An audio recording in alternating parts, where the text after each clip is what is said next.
Hello. Hello. Welcome, everybody. Good morning, good evening, and good afternoon. Is it just me, or is today a slow day? I don't know how to describe it. It's just kind of everything feels like I'm taking a bit more time than I expect to do anything. Maybe that's just me. I did get a bit more sleep than yesterday, so that's a big plus. So I will most likely stream for much longer than yesterday, aka hopefully quite a while. And also you might notice my cactus are quite a bit damaged. That is because in between streams I like to run around various places just to kind of bump my head into various walls just to see if they will let me through. And I found two things while doing so. For one, you might notice that we are actually on the stone floor. Specifically, if you remember, this is the stone floor where we found the first stone portal that, well, we can now access. However, we are right here on the map. But this little roundabout here did not let me through backwards anymore in order to visit previous levels. And I don't know, well, I didn't know why. Now I know. But full disclosure, unfortunately, I didn't entirely figure this out on my own.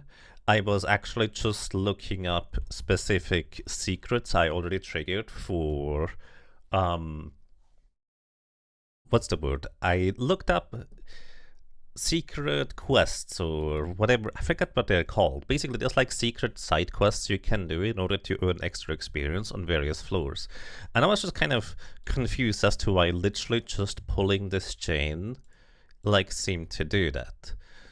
And because the other like secret stuff where we just literally filled the pantry with food and such seemed to be like much more specifically involved. So this one seemed really strange. Like I literally just tucked on this chain that is like the one thing that exists. So I was wondering whether I accidentally fulfilled some other conditions too in order to do that. And yes, I did. The problem is, unfortunately, tell me exactly as to why I could no longer go through this part here. If you can see, I'm stepping forward, forward, forward, and the walls are now letting me back through. That is because the chain is back in its original position. So I don't know what to do with this information. I feel like I would not have figured this out anytime soon. Maybe just at random I would have put this back into the original like up position and then suddenly noticed it let me through. So I don't know if I feel like I should go back upstairs and explore more things there, or if I should allow myself to. Because again, oh, by the way, the special conditions for this to work is specifically, there was a key here, which I've been lazy with marking things back in my early days of playing Eye of the Beholder. When you pick up the key, and then after you pick up the key, there's a wall on top of this tile here. Then you pull the chain.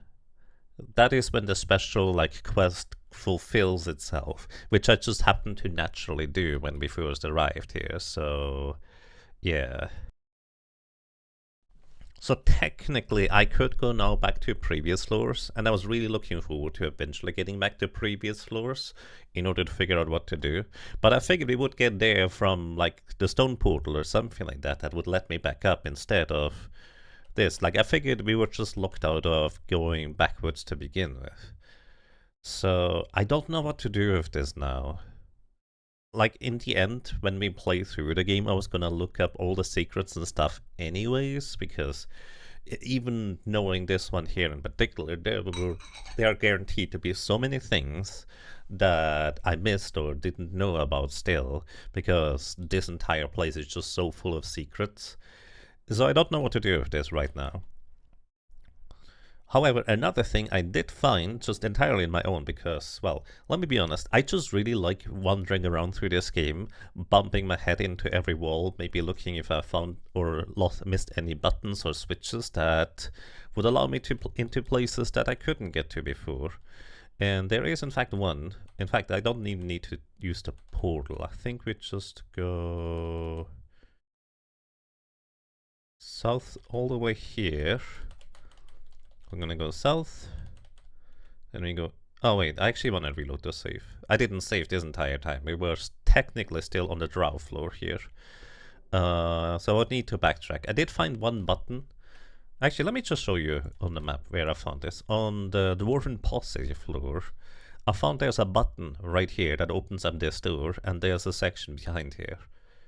I didn't look around much, but I did see that there was a staircase up, which is very interesting to me.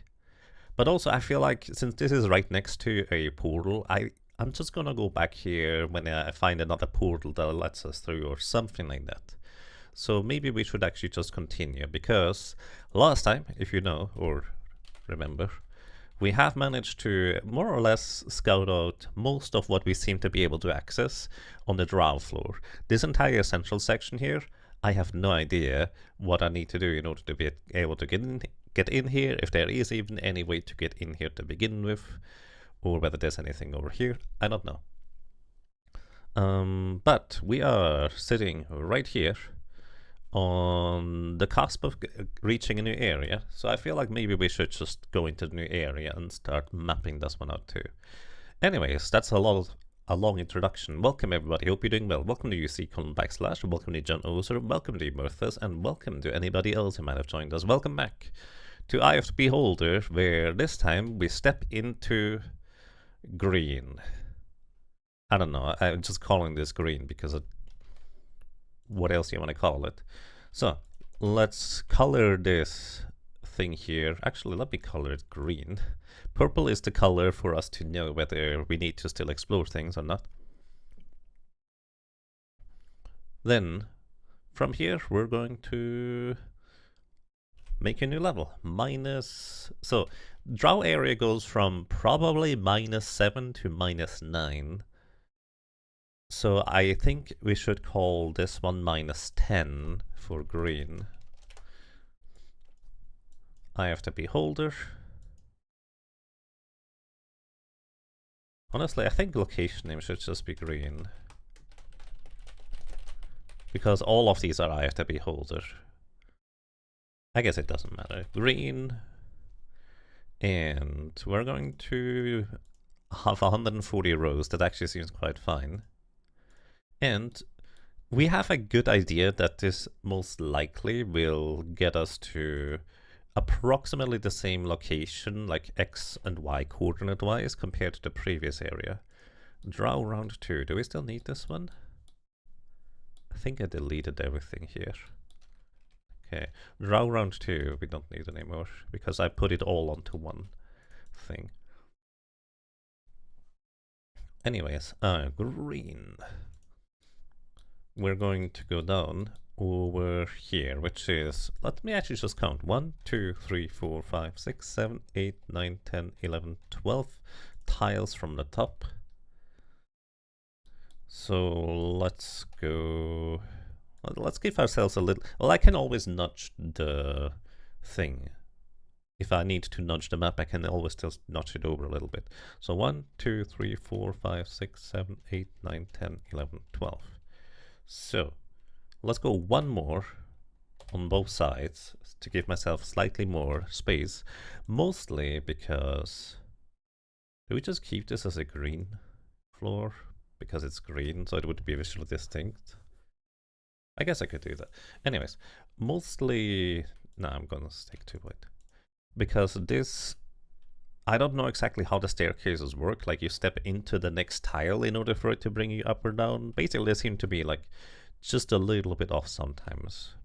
But here we have a staircase that goes back up. Let us connect it to the drow floor. This one right here is which one we're taking.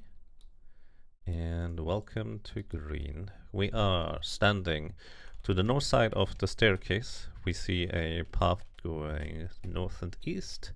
Welcome back to these lands. Actually, let me actually rest, because apparently our characters are a bit damaged. And we know there's more monsters down here. I don't know what they exactly can do. I think some of the green guys managed to paralyze us.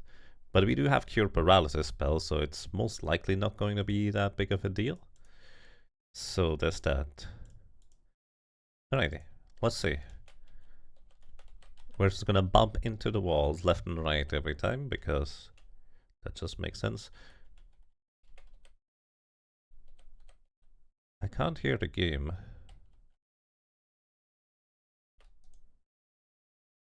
There's no game sound. Let me restart the game real quick. Save game. Sometimes this happens when I basically put my PC into sleep mode instead of shutting it down. My sound setup tends to have occasionally some problems. 4-1, yes. Alright, and there's the sound back. And welcome back to you as well, Jack Lumina. Been enjoying your playthrough. I'm glad to hear that, thank you. Alrighty, so I need to once again be on the lookout for buttons and hidden switches. The previous ones were in this location. We had some buttons that were like just covering the entire area on the sewers area, and I think there were also like some buttons in these places, so don't know which one this might be. But green, I don't know the texture of yet. Anyways, we take 1, 2, 3 steps to the east, 1, 2, 3, and then we are in a junction. I'm hearing chirping. I don't know what to make of this. There appears to be an arrow here. If you remember, we technically had 20 arrows before, but then we needed to pay them in order to be let through. Which kind of reminds me that thief or rogue hallway I didn't know what to do with at the time either. It's still technically unsolved, isn't it? Let me actually, sorry, going back to where I was before.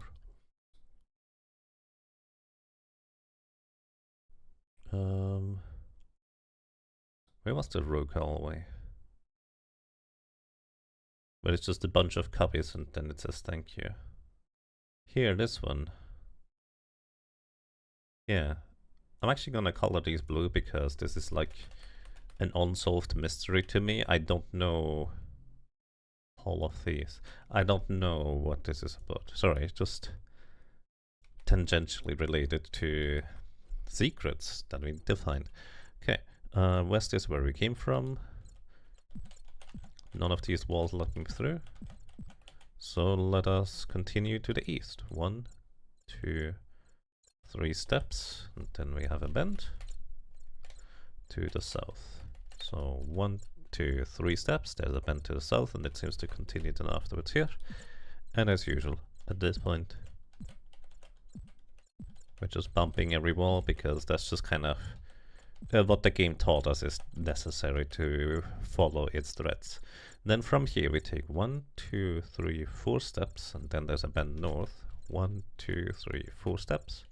Seems to go something like this. And we just check every wall.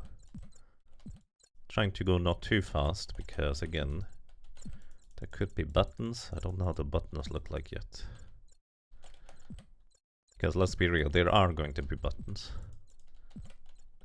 I just don't know the nature of them yet. Alrighty, then we are facing east again. 1 step, 2 steps, just 3, 4, 5, 6. Then we have a bend to the south. 1, 2, 3, 4, 5, 6. Then it goes south. How far? Who knows? Let me check the north wall while stepping through.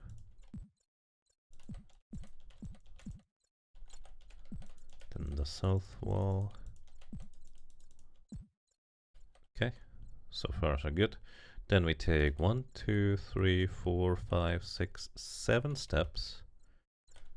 Then we are at the door. Okay. 1, 2, 3, 4, 5. Oops, I didn't do that right. 1, 2, 3, 4, 5, 6, 7 steps. And we have an openable door to the west. Gonna mark this like this. And I'm also gonna just label this purple because I'm not gonna go through there yet.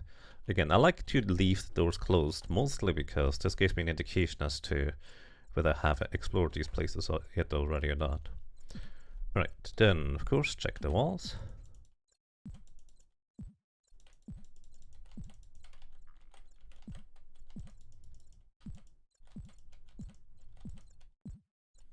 Okay, I don't see anything. From here we take 1, 2 steps and then there's a door. 1, 2. Then this is a door. Once again, we can open this one. Probably. Oh, there's also something written. It says hive on the wall. This is the south wall. Hive. We know there's like insect kind of creatures in here, so I suppose that makes sense. So let's save, because we don't really know what the enemies do yet. Aside from one of them paralyzing us, there's one of them. Hello. NPCs that are not hostile tend to just stand around idly doing absolutely nothing. Alright, we're going east, so this appears to just continue further east. So we are here, one step to the east of the door. Then one step further east, there is a junction. Seems to go something like this. And to the east over here we have a little room of sorts that also continues further over. Might be a bigger room. Might actually be a fork.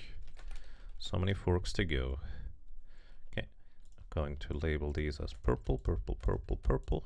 Let me just double check the shape. Oh, that appears to be just a dead end. Don't see any buttons. That doesn't mean there are none. That just means I don't see any.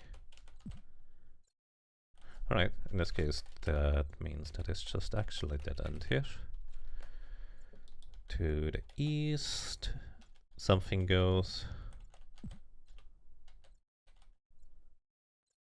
And west we go, I guess, in this case. Back around to west.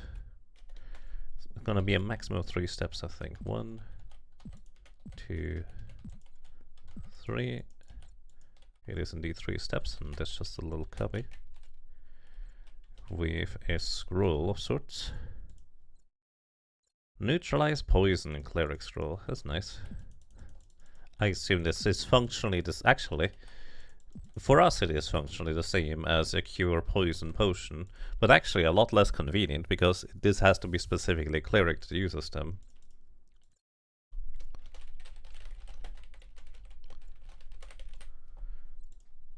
So, yeah. Technically, cure poison potions are more valuable than these scrolls. Okay, then... Don't see anything special here. It just keeps going to junction. Don't see any buttons. 1 step. 2 steps. And it's just a dead end. Okay. Interesting. I'm gonna be really happy when I find the first button, just so I will know what to look for. Then again, there often are like different types of buttons too, like the more obvious ones that you can press in the middle of the screen, and the less obvious ones that you press in like in a tiny section.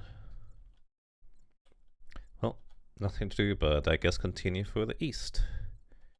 Another junction. We are, I think here, let me just double check. Yeah, this goes further east and then 2 steps south. This might be the bottom corner of the map. Eh, maybe not. Maybe not yet. This might be, however, the east side wall of the map for all I can tell. Could also be a bit early for... Oh! There it is. This is very sneaky. We found it. We found one. There is a button right here on the west wall. Okay, these are small, but they are in the same location, which is kind of what we expect, based on how the game seems to function. Oops. And it does open up the wall just to the south here. So let us mark it as such. Yellow is the color I've chosen for either illusory walls or walls that can be moved or removed in some capacity. It's just a 5 by 3 room, I guess, to the south. Interesting. I just double check. This is where the button was, this is where the wall was, and then we are here. 2 to the side. And then there's a scroll all the way in the corner. Just carefully examining things, I guess. Make scroll. Oh, we can learn Cone of Cold. That is really good. Okay, this is a good one. So we find this in the southwest corner of the room. Made scroll of Cone of Cold. Okay. Have you played other dungeon crawlers? I have played Wizardry 6, which is, I guess, in a similar-ish vein. But for the most part, I haven't really played too many dungeon crawlers overall. Like, Legends of Grimrock is kind of what I think originally gave me the inspiration to go back to an old game that I saw my dad play when I was a little kid, and I was not allowed to play it. And so I went in the search for which game that was, and eventually found it again in Wizardry 6. So I did a full playthrough of that on stream, as well as then I played through the Super Nintendo version right afterwards, which had a fan translation because it's Japanese only otherwise. So occasionally just play dungeon crawlers. I think they're very fascinating in their own right, especially like these old ones. In a way, you can clearly see certain patterns re-emerge, like the positioning of where the buttons are and how, you know, the map is functionally limited and how large it can be. But also, on the other side of the deal, scribe spells, Cone of Cold, memorize spells. On the other side of the deal, it's level 5 spell. Huh. Sorry, I keep interrupting myself.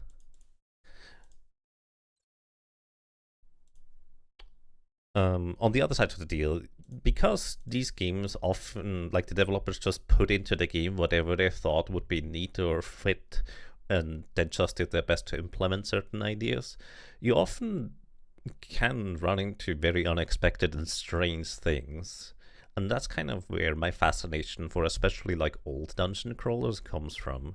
Like, it is very intriguing to me to dive into the world of how did the developers back then that didn't have many other games to go off of or get inspirations from, like, develop a game and create these things. So it's just kind of very fascinating. You need to play Wizardry. You played Legend of Grimrock 1 and 2, Eye of the Beholder and Legend of Lore, which was also very good. It was also your dad that used to play Eye of the Beholder. You also played the Dungeon Master, I guess. Yeah, I've heard of Dungeon Master. Also, Legend of Grimrock 2 is amazing. It felt like a just strict improvement over the original one, despite the original one also being really good. I need to go back to play these games again someday, because at this point it's been quite a long time, I suppose. Wizardry always loses you when it goes hardcore sci-fi out of nowhere. You like your classic fantasy. Also, hello. Welcome to you, Sundog. Yeah, to be fair, Wizardry 6 doesn't actually do that for the most part. Like, literally just exactly at the ending, there's like a bit of something. But then Wizardry 7 just kind of begins with you being on a different planet because of it. So yeah, like, to me, it's always been kind of fascinating on how integral, like, high fantasy and then suddenly sci-fi was just in old dungeon crawlers like that. This is just a surprisingly common thing, especially for these older style games. Welcome to you, Richter Trade as well. Hope you're doing well. Ancients 1 through 3, all the decent crawlers. I have to admit, I don't think I've heard of those ones. So, alrighty. We are in this corner, so I guess there's just one way to go unless I missed the junction. Oh, greetings, sir. Where did you come from? Do you just spawn here? This guy might just spawn here for all I know. Oh, those were some good hits, buddy. These weapons we have are actually pretty good, it seems. Alrighty. Let us go and explore this side. Good afternoon, Eichbart. 50 stream. That's crazy. Welcome back.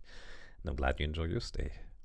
You remember you also played a sci-fi dungeon crawler called Xenomorph on Amiga back in the 90s. Interesting. That one I also don't really know much about. I'm also kind of in the camp of, I don't really care for sci-fi for the most part. Like, I really like my fantasy, sword and board and sorcery stuff. I prefer that. But I'm also not averse to there being some like retro-futuristic elements inside of them either. Because they make a fascinating mix, to say the least. Okay. There's a... Oh. Okay. So this just opens the door here, I guess, behind us. That's interesting. This is why I should be mapping out things before I press buttons, because it was mostly coincidence that I figured out what the heck this button did, since you don't seem to be able to like undo its position in this case.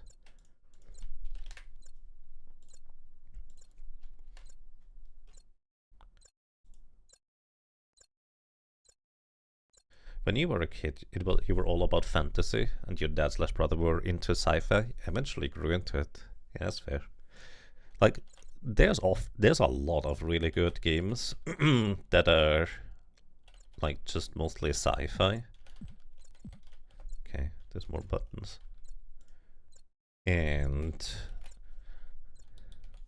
I think, I guess, yeah, what I'm trying to say is, I guess I'm just happy I don't dislike them, if you will. I do prefer more high fantasy stuff, sword and board and sorcery, but I'm not against the others.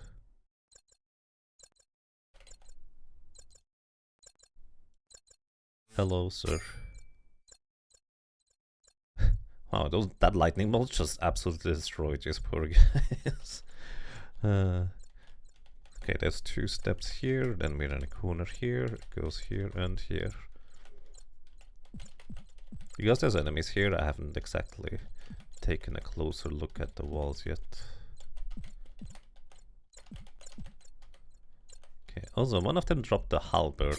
I'm pretty sure that is not something that's just laying there, because we have defeated one of these guys before that dropped the halberd. It's a dagger. Let's go and check whether this thing is magical in nature. It's not. I'm just gonna leave it here. Let's see if the halberd is magical. It's not. Can you attack with a halberd from the back row? You can't use a halberd anyways. Can you use a halberd? You can. Let's see. Can't reach. Can you reach from here? No, it is a melee weapon still. There is no reach weapon in this, I guess. How good is a halberd? I don't know. Game doesn't tell me. Maybe we should keep it. I'm sure we're gonna get a bunch more. Because it seems like these enemies do tend to respawn. Alright, this seems to go around here.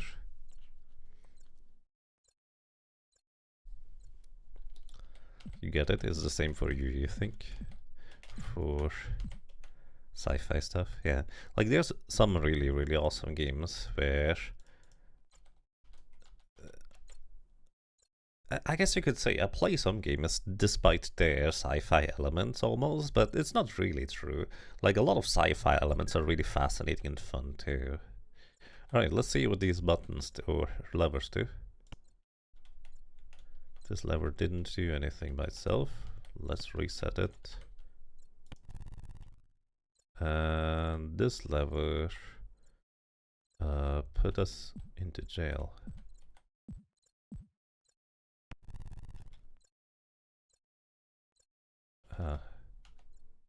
We're in a different place now.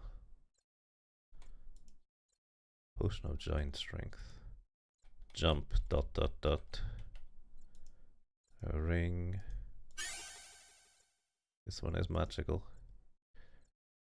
I'm gonna reload the save because I wanna figure this out. Jump, dot, dot, dot. Properly, but we also kind of wanna see what this is. Armor class 10.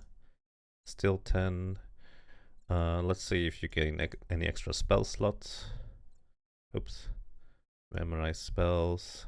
You have 4, 3, 3, 4, 2. Now you have 4, 3, 3, 4, 2. Okay. We don't know what this ring does. No idea.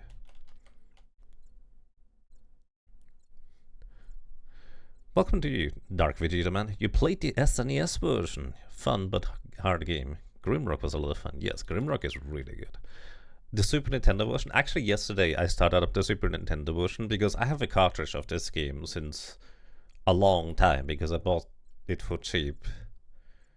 And I have to admit, I'm glad I'm playing this version. It's really hard to get to go back to or go to awkward controls after the controls here are quite decent, I will say. Like the Super Nintendo version is, I guess it works. Can we go teleported again? And again, and we are back where we started. Let me reload. But it's really difficult for me. Oh, did I? Apparently not. It's fine. It's really difficult for me personally to go back to or go to the Super Nintendo version after playing this one, because the Super Nintendo version, basically, imagine if you were to control this cursor here with a D-pad. That's kind of how, for the most part, the Super Nintendo version. Are you paralyzed? Oh yeah. Let me cure paralysis. Not dispel magic. Okay, we might need more remove paralysis done here.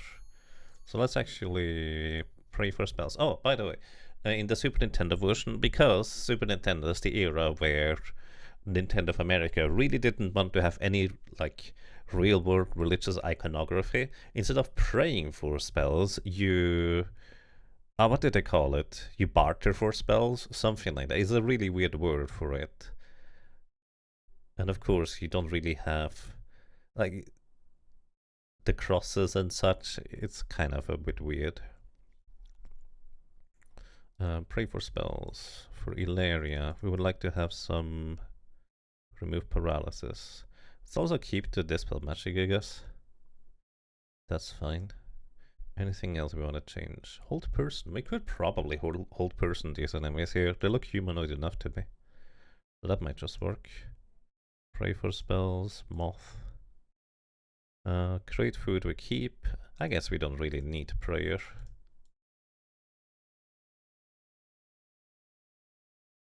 It's basically the same as plus. And let's rest the party. Petition, there we go, that's the correct one. Thank you, Dark Vegeta Man. It's petition for spells, which was kind of weird. Took me a second to realize. But yeah, I mean, it's a functional version.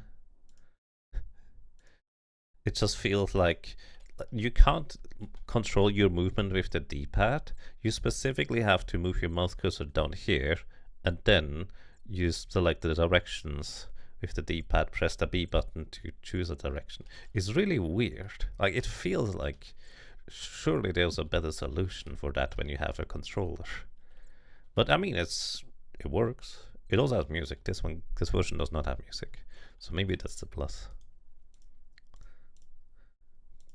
Then again, if I had the Super Nintendo version, I probably would have played it a lot too, so makes sense. So right now we haven't hit either of these levers.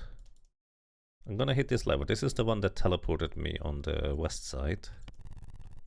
And it teleported me again somewhere. And then I click the button again. And we are at the hole. Okay, sure. Let's... I don't know where it goes. It goes somewhere. Then we also arrive on the... No, it's still the west side, but it opens up to the north afterwards.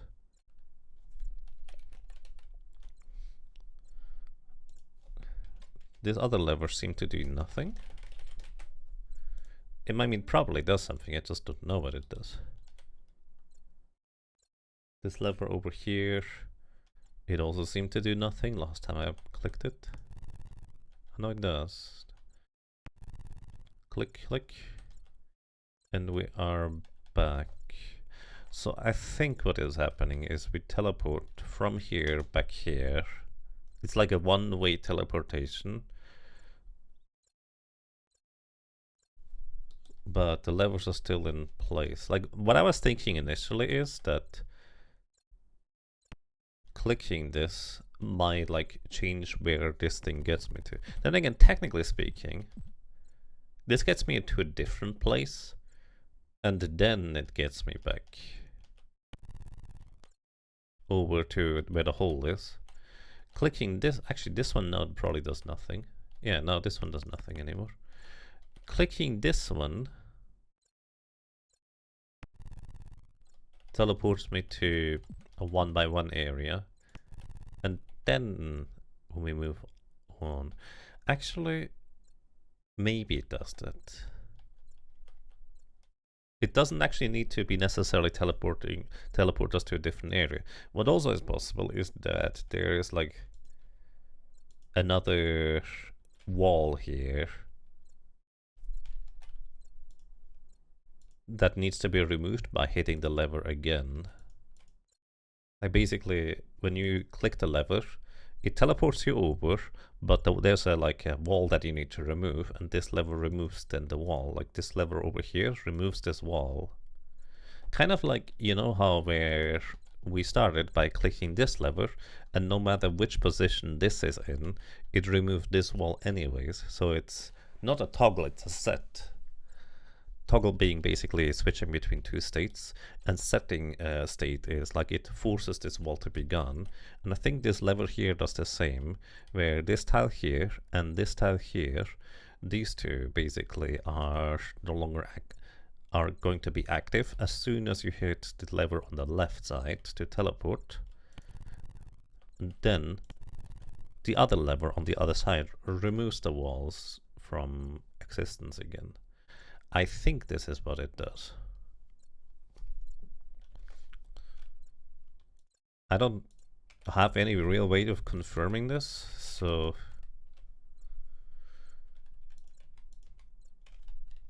that is just a theory, if you will. A game theory, sorry. Good enough for me, I suppose. There is a pit on the ground where it says jump ...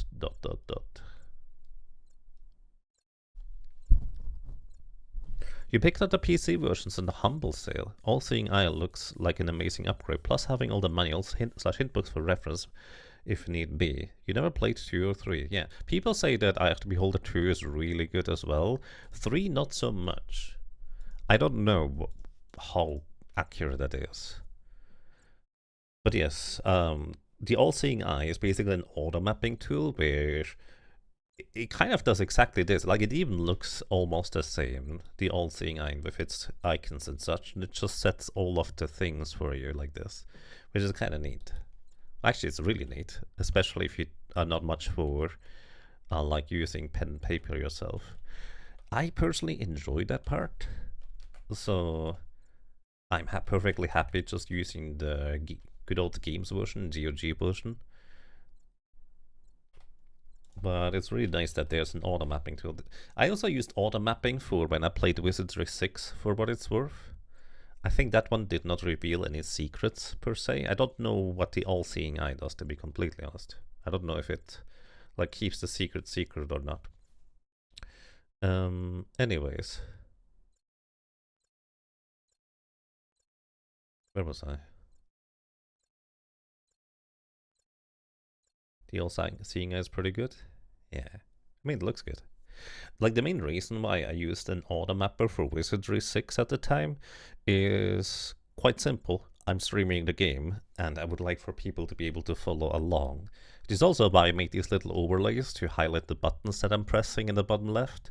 Like, that is not in the game by default. I have like a stream overlay that shows you which buttons I'm pressing. Okay, jump ...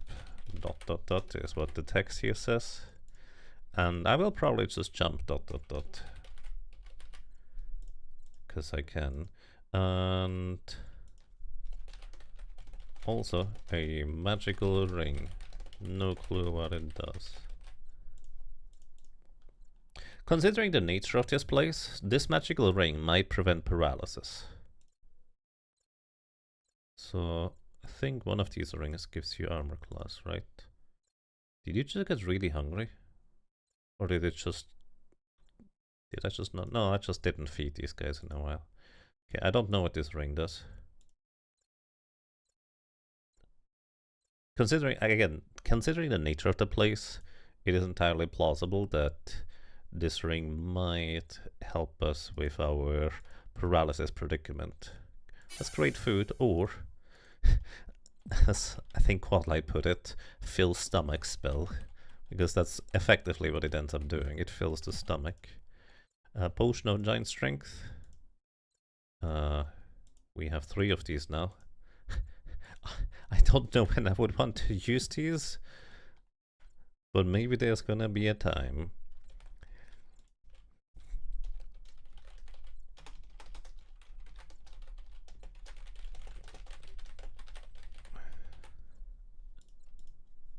Okay, now that we know that we can easily go between these things, let's go and save.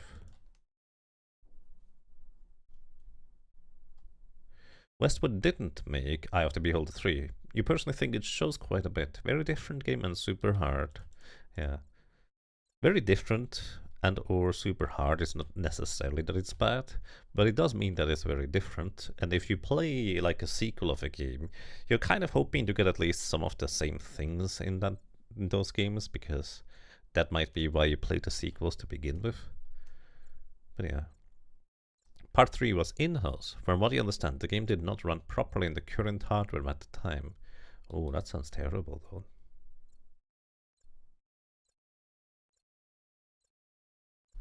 Okay, let's see. The All-Seeing Eye is pretty good. It has toggles to hide/show secret buttons and illusory walls, items and monsters. And also had the option to show the walkthrough text at their map locations, which you do not use yourself. You can also use it to teleport or edit things, which can be relevant in a game that only has 1 save slot. That's really nice. So it's basically just like a full-on tool that you have on the side with like difficulty settings too. Nice. Thank you, Britnoth, for the clarification. Greetings, welcome to yourself, and hope you're doing well. Hope you're enjoying the green zone. It's very interesting. Let's jump down. I think Herb and Durham just blocked the ground. They didn't take any damage. Oh, there's a portal here. T. It's missing the top left part, which we don't have, I don't think. At least I'm pretty sure we don't have it. Scepter's on the right side, ring. No, we don't have it. Okay. There's also a button here. Button here. More buttons. Leave no stone unturned. Wait. This is Celestial Star of Navigation.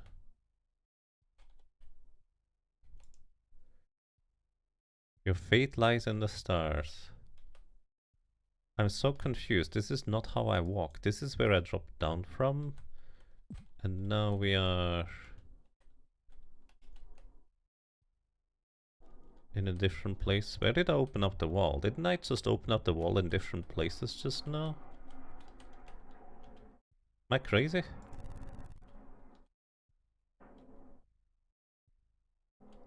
Wait. Look at this. We are facing west right now. We are still facing west.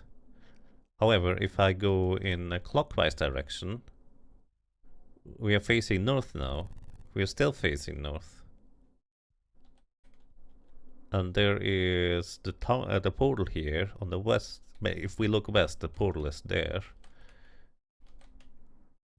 The portal is behind us. The portal is still behind us. It's in west direction here, but now we can go here. The portal is no longer behind us, but the door is gone, and the text is now here. We are rotating the room?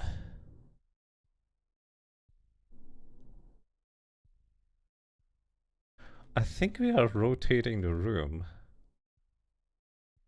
This is very confusing. There's another button here.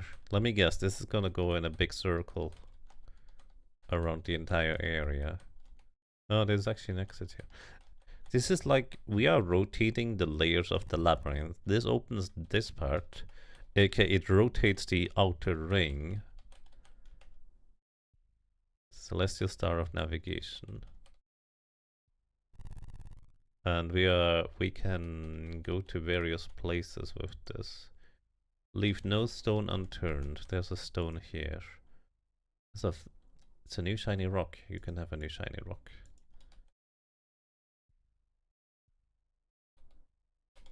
This is very confusing. Alignment must be true. So we need to align the stars with each other, probably, in order to be able to proceed. I'm gonna reload the save and get back up instead of continuing to do things here. But this is a very fascinating location. But yeah, before I drop down, because I can't easily get back up, I'm just gonna go ahead and reload the save here. We're gonna mark this hole as purple, so we need to go and investigate this, but I like it conceptually. This is fascinating.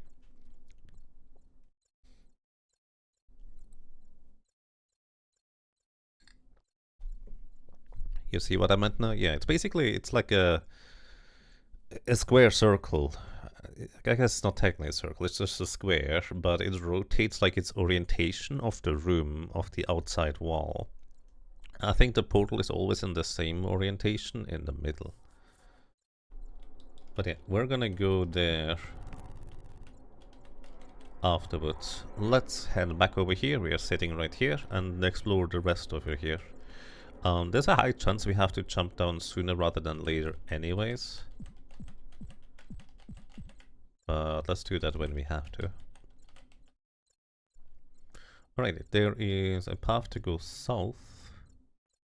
Wait, does my map make sense? Oh, it does make sense. We are now sitting right here. There is a junction south and one junction west. We're going to go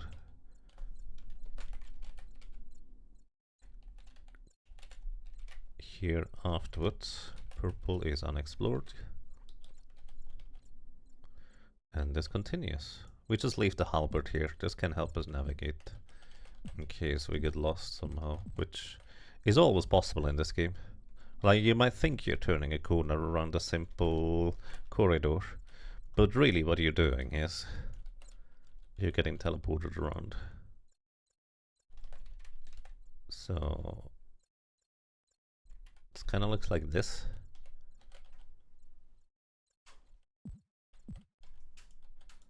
Don't see any buttons. And there's a corridor to the west right here. So that's a maximum of 3 steps to the left, isn't it? 1, 2, 3. There's a skeleton. Okay, this is like why. So the staircase technically is over here, just to the west of us, but practically you can only enter staircases from one direction, which in a weird way means that technically speaking the staircase is actually on this tile right here in the wall.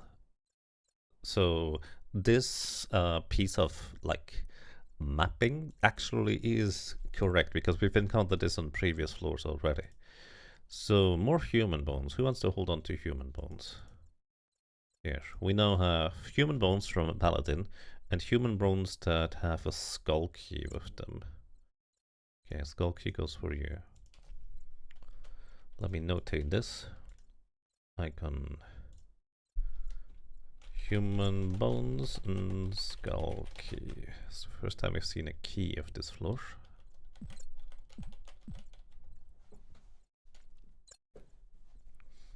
Hello. Pokejägerbach over stick. Why is Jägerbot not connected? Yeah, I don't know why. Probably because I put my PC into sleep mode. Thank you.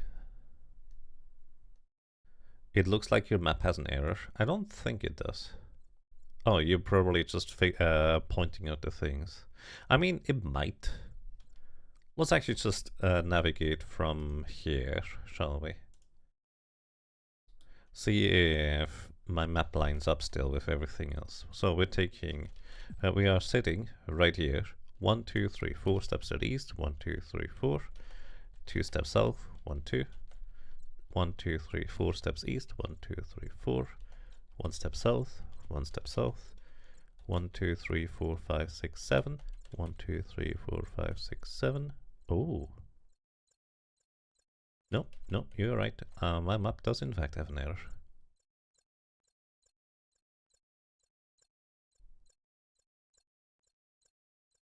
Oh, this hallway is one tile too wide, isn't it?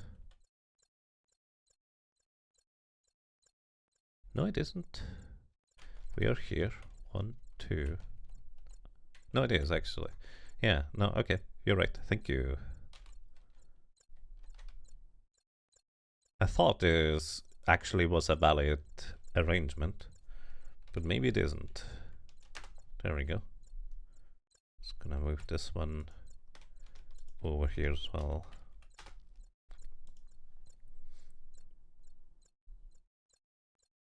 I mean, at some point I tend to notice these things anyways, but at the same time,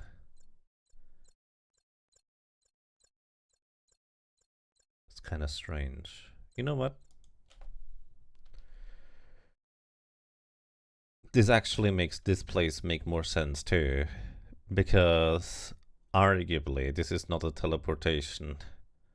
I think it's literally just moving the walls and openings, doesn't it? Oh.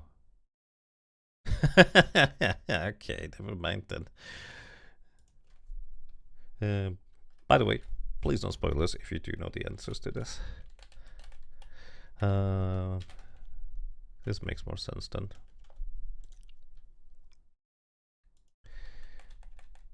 It's okay. We have learned things and stuff. So no teleportation. How do I remove the thing? I guess we can just do this.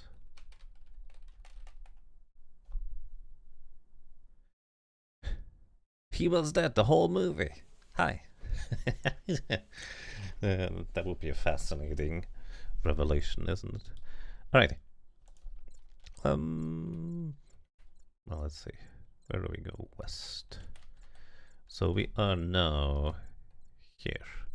Let's go the west path because I have not marked this as somewhere I can go further yet. This is where we find the halberd. You know what? Let me just take the halberd with me. I don't know if this is a good weapon, but if nothing else, it's a unique looking item that I can use maybe for holding down a button or something of that equivalent. Okay, then we are facing east over here. This probably just connects with the other corridor if I were to guess. Hello, where do you come from? Shoot some arrows.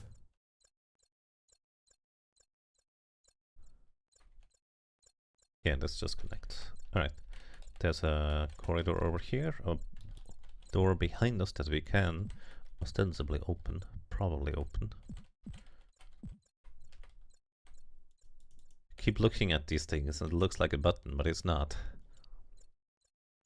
You wonder if the ring you got was a featherfall ring, and if there's pits to go down. Ah, that's an idea. Let's go and test that then. Because I like that thinking. So, I think we have that ring now on Raha, don't we? No, we don't. It's entirely possible that it could be a featherfall ring, so let's see. Okay, I think you are onto something there.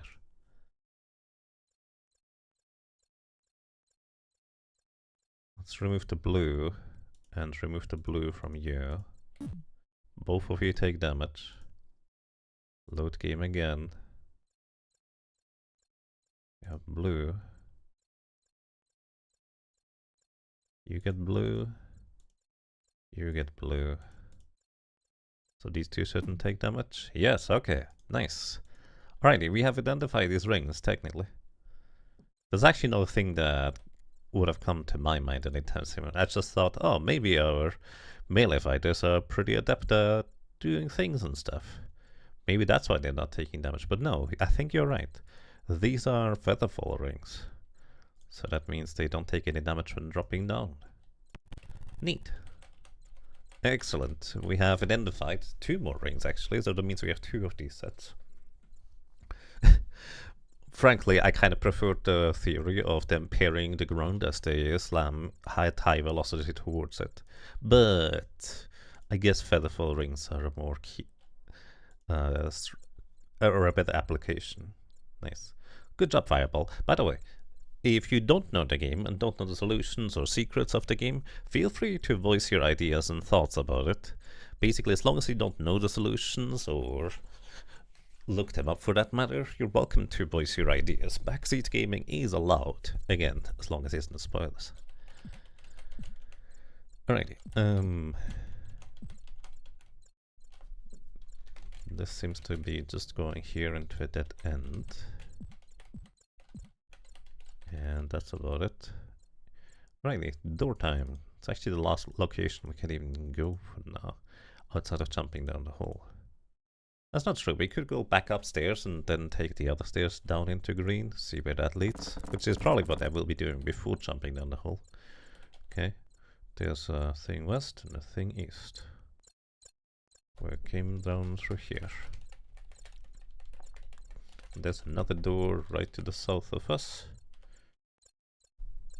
Let's just pick a direction and run. I'm gonna go west first, because there's less space on the map ostensibly anyways. Plus there's something written here. Hive. Hive. Okay. Hive. Hive. Oops, that's not supposed to be a key symbol. Just text. Alright. And we hear a lot of chirping. There's well, that's weird.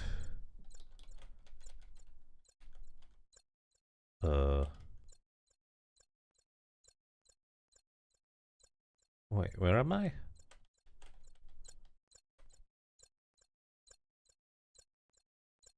Huh? How did I get here? Oh, I turned around and thought this was west afterwards. I confused myself. Good job! I'm good at confusing myself. It is not necessarily a good thing to be good at, but it is what it is. Now it makes more sense. Because the other orientation didn't make sense with the layout of the previous section because of it.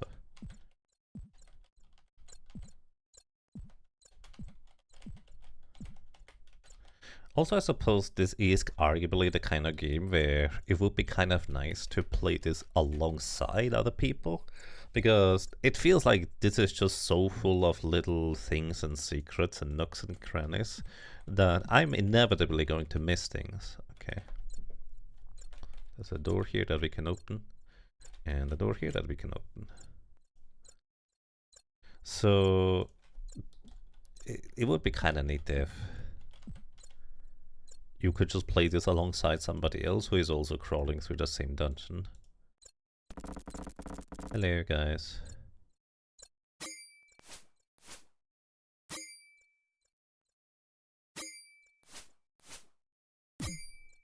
This also means this is not a ring of immune to paralysis. And Durham now is paralyzed again. It's fine. It seems like our armor class is largely good enough that we most of the time don't get hit anyways. Oops. But it does mean that we need to frequently just cure paralysis. Yeet. And there goes the halberd. Okay, there's a hole in the ceiling in this room. It looks to be a 3x3 room with a ceiling pit. An enemy in it. I'm pretty sure we have dropped down here before from the floor above. I have absolute confidence that this is in fact from the room above. Let us really quick check the draw area. So this would be just to the south. Maybe. How far down south would it be relative to the staircase? 1, 2, 3, 4, 5. Oh, 1, 2, 3, 4. Give or take one because it's technically the staircase in the wall. Then 1, 2 east from there. And then green draw area is 1, 2, 3, 4. And it's here. Yeah, okay, this.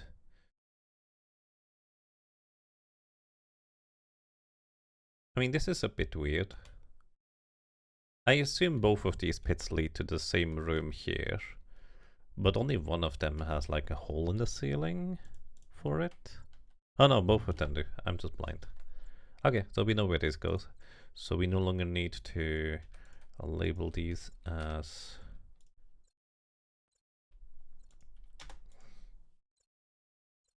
unknown.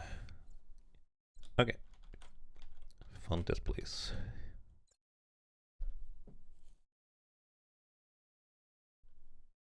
So next we go down through this door.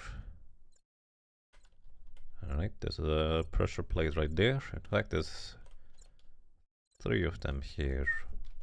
Don't know what to do with this information. Okay, it's also going to go slightly west. And pressure plates. Well, I mean, what do we do with pressure plates? We see what happens when you step on them. But before that, we also check whether there's anything written on the wall that could clue us in on it. Stow your weapons. Well, suppose that is reasonably clear then. Stow your weapons. So it must have been a pirate writing that or something like that. Save game. Right, so what happens if we do stow our weapons? Close the door. Oh, this is a one-way door if you do this. And what's another weapon I'm willing to just put down? We have an old axe. Okay. Now, funnily enough, because we came from this, so I think this opens up specifically this door, doesn't it? This is a magical axe, by the way. I kind of want that back. So let me grab the halberd real quick.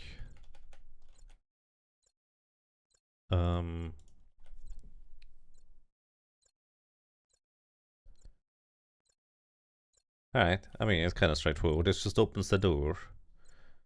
Presumably, if I never put anything onto these buttons, I didn't have to put anything onto the switch or the things to begin with. So let me grab this halberd again after reloading a save. And in case I decide to open up this door from here, that's kind of what we can do. Kind of curious because I feel like I'm coming from the wrong side. I guess it's more of a, you can probably just drop down into this place from somewhere above, and then if you want to get your way back out of here, you just need to make sure you solve the corresponding steps for it. Hole in the ceiling, if only we had zoom. Okay.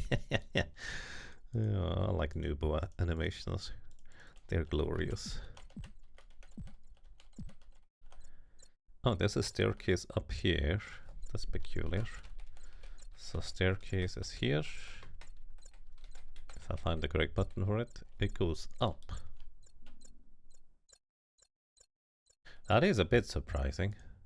Let's see what's over here. I think I'm hearing some enemies. No. Let's take a close look at the walls. I don't see anything. Probably just a little room to fill out the rest. Where does this go? This goes back up to the drow area, does it not? Yeah. Alright, we're gonna save here. I'm gonna run around, try to find like a connection, but this is a high probability of leading us. Wait, no, hold up. 1, 2, 3, 4, 5, 6, 7, 8, 9, 10, 11, 12, 13, 14. 1, 2, 3, 4, 5. This is here. This is the other green corridor. Okay, we only have one entry into green then. Okay. So let us connect the dots. Maybe I should run around first just to confirm that this is where it leads to, but I have absolute confidence that this is literally just right here. So this is gonna go into a bit of a spiral for a while. Then we did find a button right here, and this opened up this wall. Yep, that's exactly where it is. Okay. I don't feel like running back, so I'll do this. Okie dokie, we have found the other entrance into green. This one requires you to stow your weapons. So for us, coming from this side, there's absolutely no reason to do this. Technically speaking, since both areas lead to the same like whole connected place, if you will, this does effectively mean that if you didn't manage to solve the puzzle on how to get to the other staircase, you could still go here, but it costs you 3 weapons, which arguably is not a big deal. Especially if you're a bit of a hoarder, you probably have plenty of weapons to put onto these things. Anyways, we are here. It does say hive. Actually, it says hive on the both sides, but I assume there's enemies in here. Hello? I'm not immediately correct. That is a bit surprising. Oh, there we go. Hello, friends. Let me take one step back. Oh, you immediately paralyzed that guy. Then we can lightning bolt you.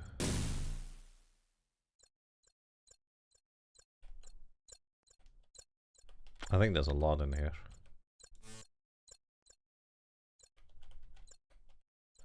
Well, maybe only 3, because I only hear one more.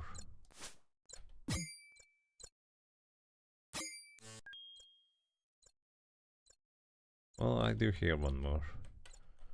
Durham has gained a level of experience. We're gonna map this in a second here.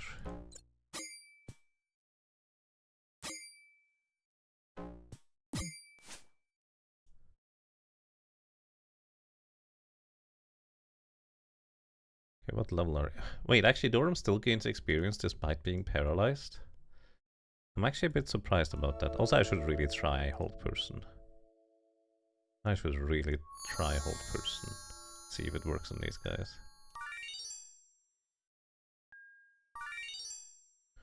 Heal you a bunch.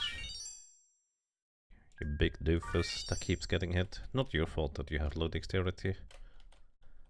Probably. Anyways, where was I? This is where I came from. Let's start mapping. There's a high chance that the enemies will respawn in here, I will argue. So there's a path to go over there. Let's take this one here first. Seems like it goes just around a bend. Let's check the walls.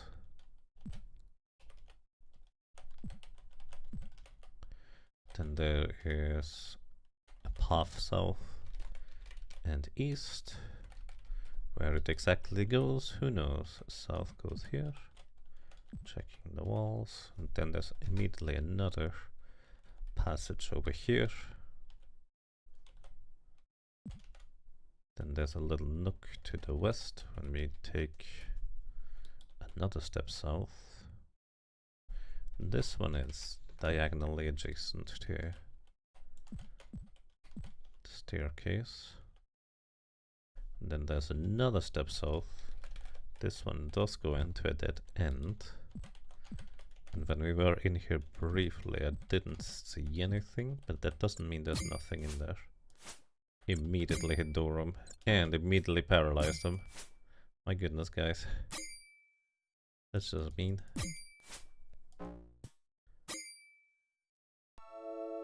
We're already blessed. Just push. I just used the wrong cleric spells. Could you stop swapping? Please attack.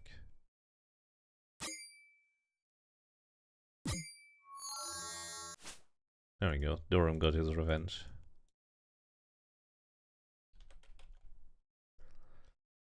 Right, then we go down this road. And now we are looking over here. That is after 2 steps. This is presumably just connecting this corridor here. And then leads to a dead end right over there.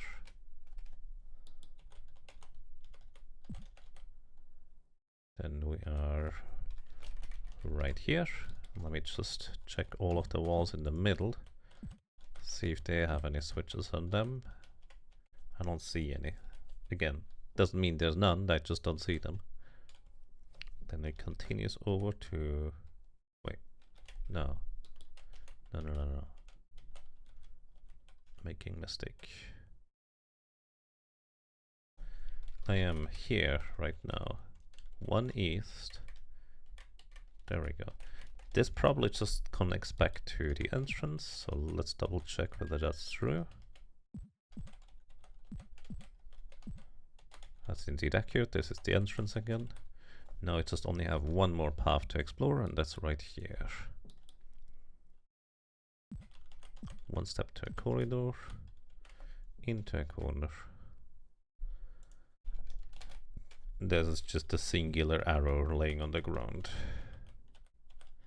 The game hasn't given me any reason to assume that there's magical ammunition, but just in case, detect magic reveals no such thing. So...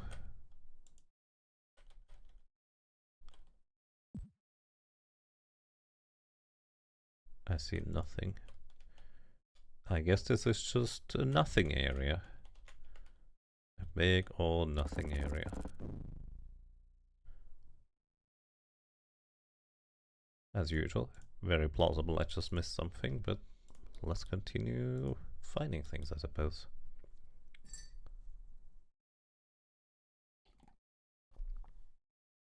On the Super Nintendo version, you never realized that was an arrow quiver, and you wondered why you never found one. Yeah, I can see that. The Super Nintendo version does have a few different graphics, plus this is like overlapping a little bit. Yeah, that would be a bit awkward. Especially since for darts as well as rocks, you can't put them in the quiver. So the game doesn't tell you what you can put where necessarily, it just tells you that you cannot put this there. So that makes it a bit awkward. Alrighty, anyways, 1, 2, 3, 4, 5 steps into a room. 1, 2, 3, 4, 5 steps into a room that seems to be going like this. There's a door on the other side that it looks like we can open. Let's double check all of the walls. See if any of them let us through.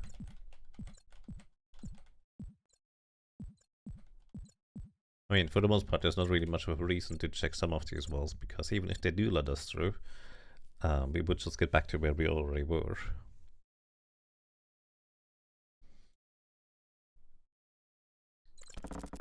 Hello. But yeah, considering there's no saving throws against paralysis in this game. Oh. Cone of Cold. Pretty good damage, probably.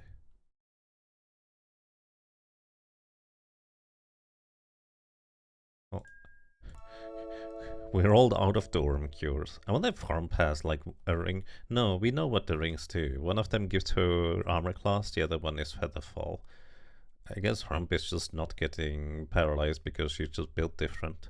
Well, that and she has a dramatically improved armor class relative to Durham, so she is almost never getting hit to begin with. Alrighty. We need to cure your series. And that's it. Let me close the door and rest.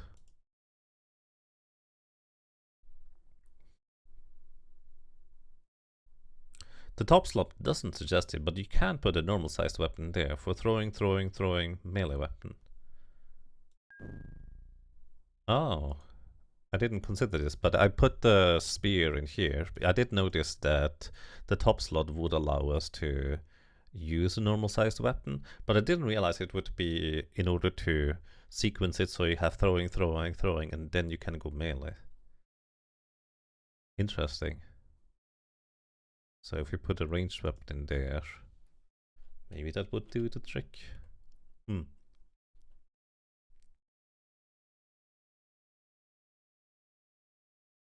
Can also dual wield. Yeah, I think rangers are the only class that does not get a penalty for dual wielding.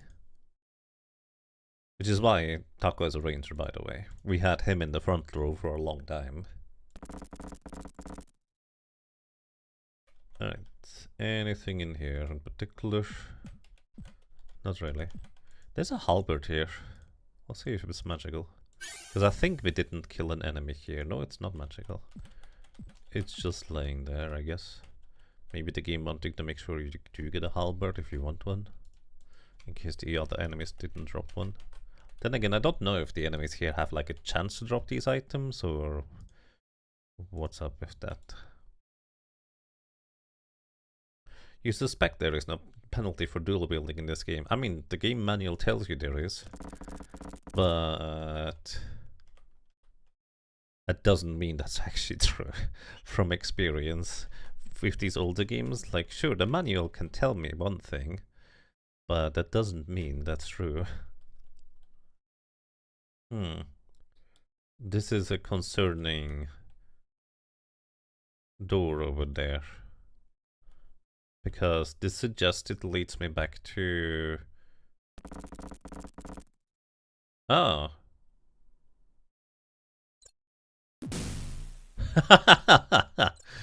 The one time I don't save before hitting a button. That's kind of funny. In case of fire... The fireball button? Yeah, this looks like a fireball button, huh? Let's rest. And notate this. Fireball button. Smiley face. It means the orcs are nearby.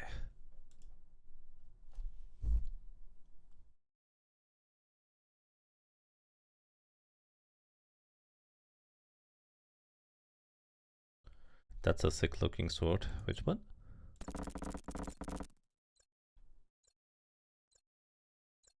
Let's see, we have... Oh, for the first time there's a keyhole here. But I'm so sorry, I have to try it again. Does it fireball me every time I hit that button?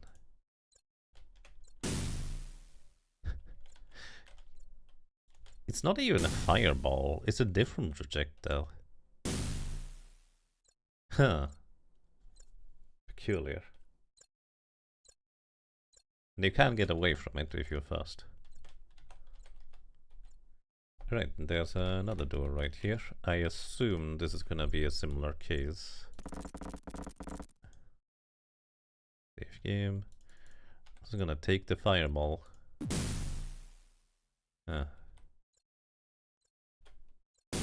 No, this is the fireball button. What's the other one then? Cone of Cold? No, Cone of Cold doesn't look like that. We know we have Cone of Cold. Oh, actually, just copy this. Is it a water attack in case of fire? Ah, that would make sense, wouldn't it? In case of flood. Yes, I mean, of course. Why wouldn't it be like this? This just makes sense. I like this game. In case of fire, ... I'm pretty sure you added the dots. And this one says, in case of flood, you know, the Tauren or Minotaurs in Might and Magic 8 could have used a button in case of flood.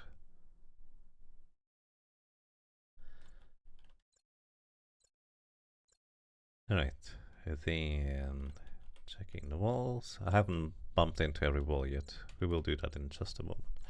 Okay, there's another door here. It appears that we cannot open up this one actually, so there is a keyhole over here though. Well, I mean, arguably we can open this one. We do have a key from this floor, which probably works. Still need to check every wall real quick, just in case they let me through anyways. They do not. Well, Duckle, use the skull key. Skull key. I'm gonna notate this as skull key because different floors have different types of keys.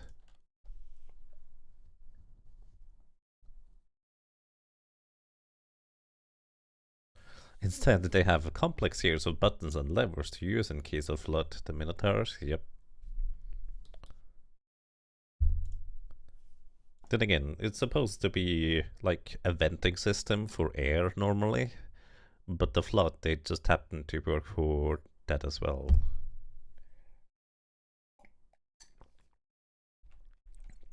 Alrighty. Let's take a peek. There's some text over on the other side. Welcome. Thank you. I feel very welcome. I also have absolutely no qualms about just reloading instead of resting. Not like it really makes a difference.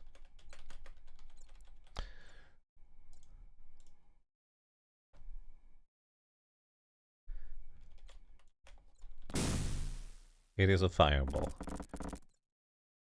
Oh. Wait, what? I didn't click the door. The door opened from a fireball?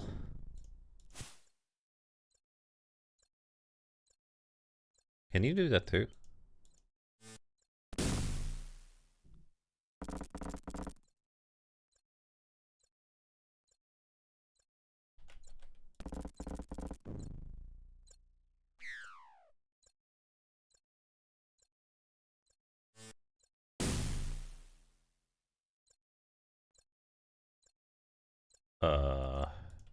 Hold up. Memorize spells.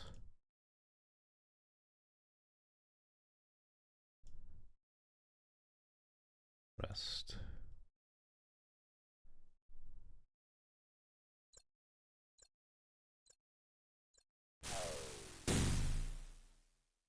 Huh. Weird. This door in particular opens when it gets hit by a fireball. Basically, I clicked on the welcome sign and then stepped away to be able to see that. Only certain doors then? Yeah. I wonder if you're also supposed to get a fireball when opening the door, just normally as well.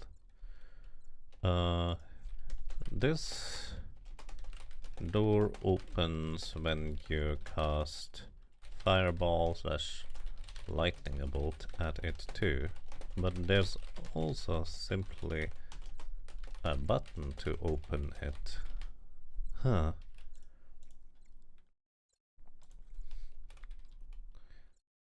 Peculiar. Welcome.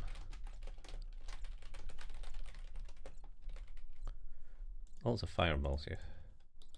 Does this mean I can use the fireball to hit enemy? Uh-oh. Who are you? Did I just fire your ball you by accident? Oh no. Shindia suddenly realizing the odd specs for her life. Wait, who was Shindia? This is such a weird thing to suddenly get thrown into. What am I looking at?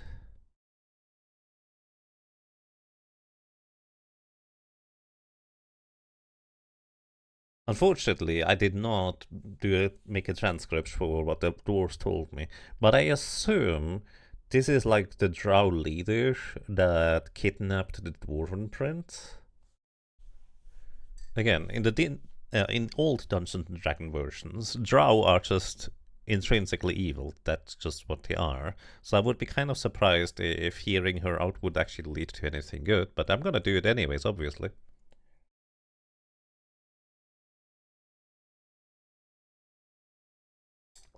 Alrighty. Shindia, suddenly realizing the odds, begs for her life. Wait, please don't kill me. Look, I know a lot and I can give you important information. I can tell you how to save the king. That's worth something, isn't it? Oh no, good to... I'm no good to you, Dad.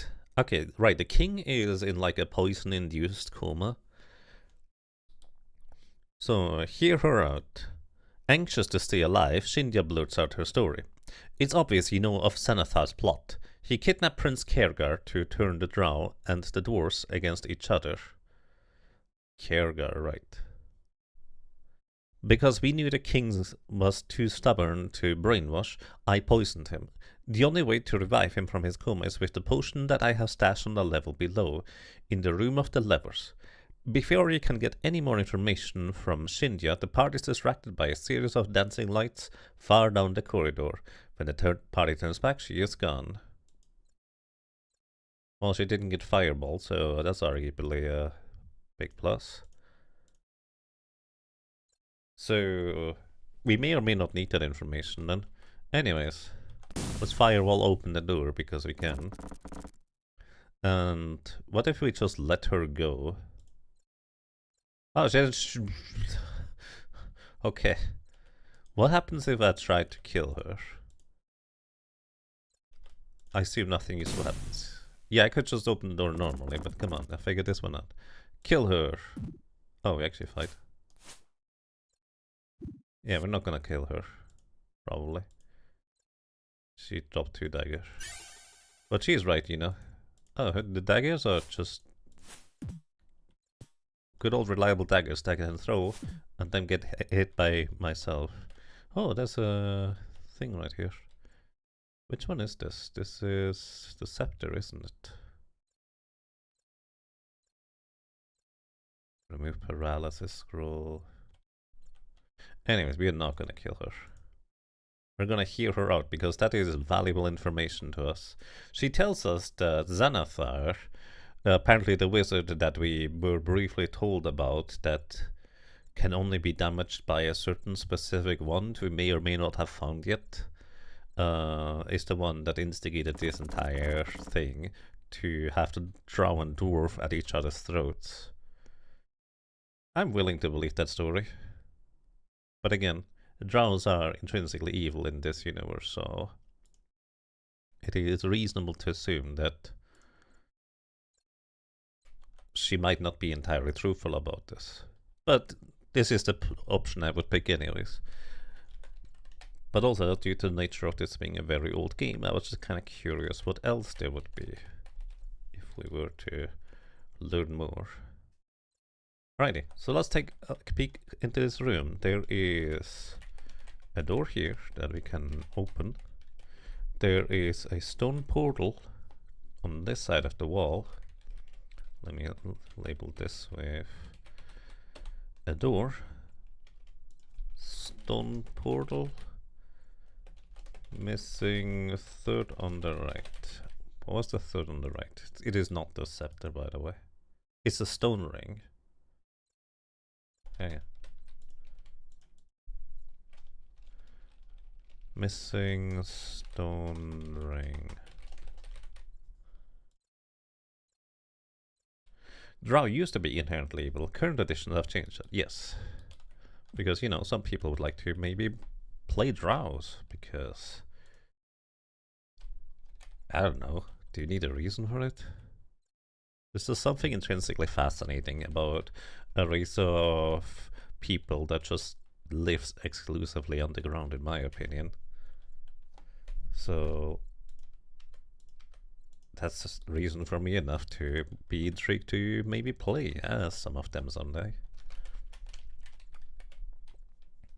Alright, we found a copy over here. I'm just mapping out the room at this point. There's actually nothing on the other side in this one. Makes you think maybe if I put something in there, something might happen. What can we put in there? Nothing happens. I mean, it could be something specific. Remove paralysis scroll. Technically useful. Flame blade. I'm just gonna leave that here. I'm not using it. Maybe if I had a paladin, it could be helpful, but I don't know. So there's 4 places to go realistically, and I believe we have been in this room before, have we not?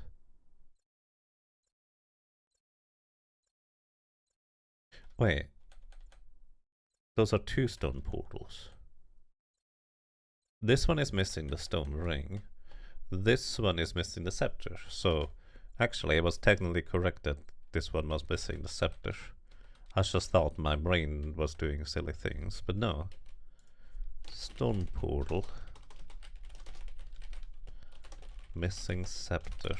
We have both the stone ring and the scepter, so we're gonna take a peek into these to see where they lead.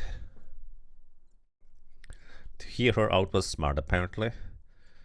Yeah, I mean, kinda makes sense, right? You see some dancing lights down the corridor, and then when you turn around, she's gone. You know what? It is arguably the smart thing to do, considering the nature of especially early Dungeons and Dragons players, that, you know, you gain experience for killing creatures, so kinda sorta made sense, didn't it? Okay, is this... so this is back to the drow floor. We have been here before, right? I believe this is... here. Gateway doesn't work? Question mark. Is it? Is this where it is? Those are still those mysterious buttons there that I don't know what they do. This one says gateway doesn't work. Yeah, this gateway just straight up doesn't work, and I don't know why. But also, we have been to here from another stone portal. So like this, where's the other one? Where was the other one? I think this one. Yeah, this one is missing the scepter. So this one is leading into green over here. And then this one leads back to the east afterwards. Let me actually just label this as green because that just makes sense at this point. This one is green. This goes into green. So I guess I just didn't look closely enough around in the green room, otherwise we would have found her already after this teleportation. But now we couldn't go back, so we're just gonna reload the save. Okay. So we don't go through the scepter one. We already know where that is because we have seen and been at the other place. Not sure how much experience is worth though, to be fair. I mean, yeah, I have no idea either. Okie dokie. Then we go through the stone ring place. Now we have learned about things, I guess. The stone ring we have we seen the stone ring missing? I don't know. I don't remember.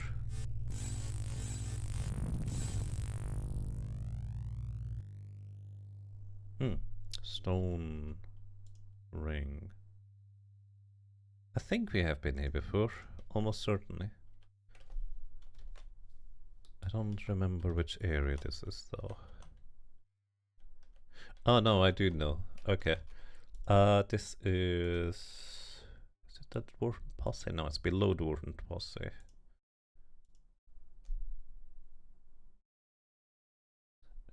In the Kenku Nightmare, this one.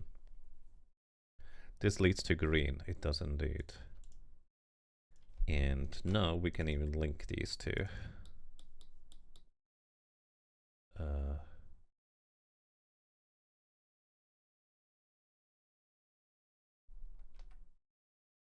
Where's my map? Hello? Where did my map go? Here it is. Why is this one so far down in the bottom left?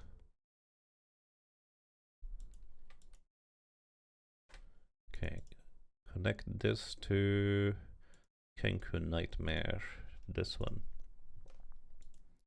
And I believe this is two-way. We can immediately go back through here as well.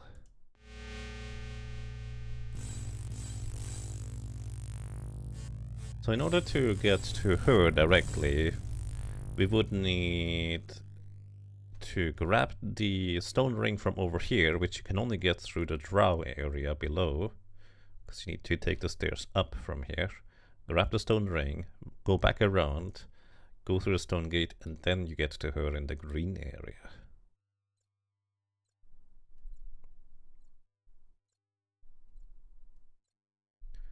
Well, imagine doing the spreadsheet by hand for this game. Hard for a parent to be mad.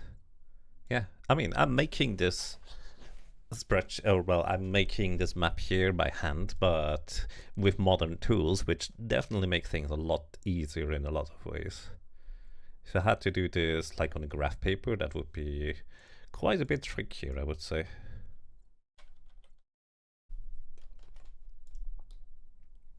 Especially when I frequently make mapping errors, and then I would have to go and find the eraser and correct those mistakes. Graph papers equal best friend? Yes.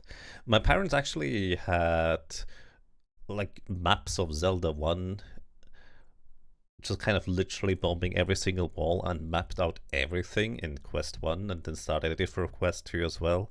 They also had like maps for all sorts of Zelda dungeons and such. It's great.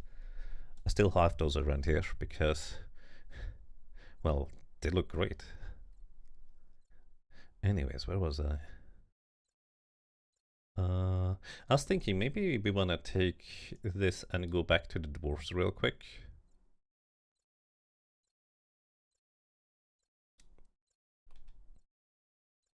And tell them about what's up with the king. Actually, we probably just need to find the potion in order to cure the king. Don't we? Plus, we haven't found the prince at all so far, so that's a thing. It's kind of funny that letting her go is just literally she's just gone. I mean, I was gonna let her go anyways, but she doesn't know that.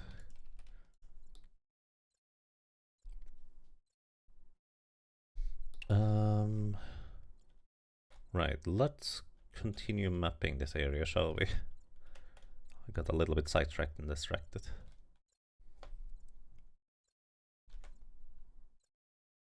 Missing stone ring to stone floor below dwarves. Missing scepter to drow area east. Drow area 2 east, one way.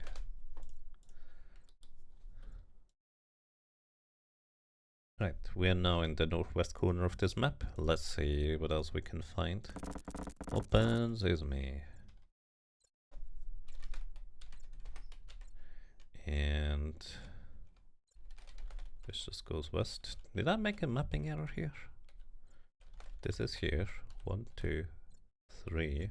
1, 2, 3. No, this is correct. This just does not go further north than what it seems like. And it continues over here.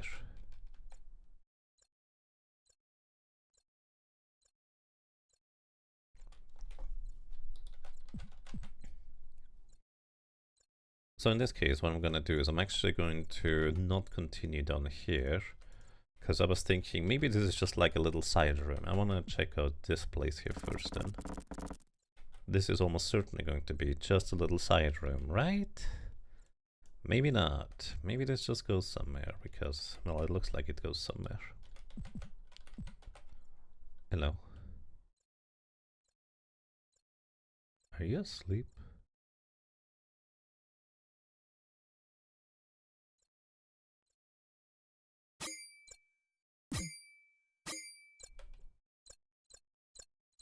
You are not in fact asleep. I'm so confused why he didn't come towards us earlier then. Where's the other guy? Here you go. Bzzzt.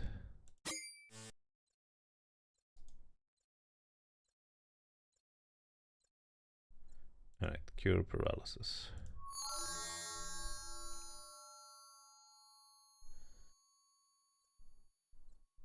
Hand-making maps is something that deserves to be left in the past.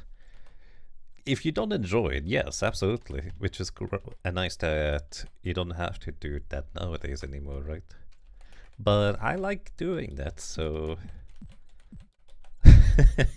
yeah. I would prefer if I still had access to that option. 1, 2, 3, 4. 1, 2, 3, 4. We're in the little cubby.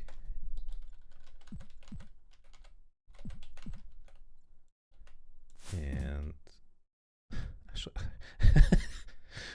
I just threw the dagger into the back of my own head again. But there's a potion in here. Potion of poison. That's the third poison potion. Where's the other one? We had one more at some point. Oh, I don't know where it went. It's not here. Actually, didn't I leave that in the hallway of thieves?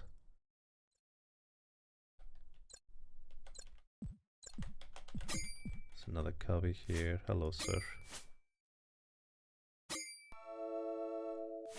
Plus to increase chance to hit. Oh, Rump got paralyzed for once. That is unusual. Oh, we have one more cure paralysis spell, so...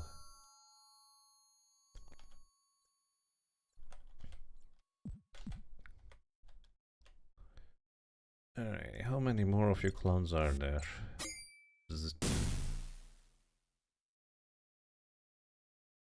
Cure critical wounds and flame blade scrolls.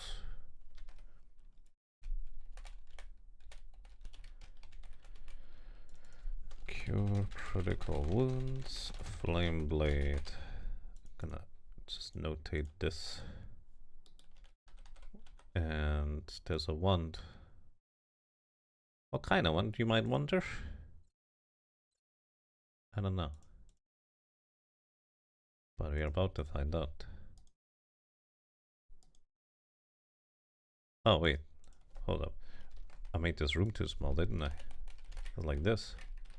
And this part here is right here. This one is a wand. What kind of wand? Let's see. Cone of Cold. Probably should actually start using these things, shouldn't I? Cone of Cold. Neat. And there's a poison potion in here.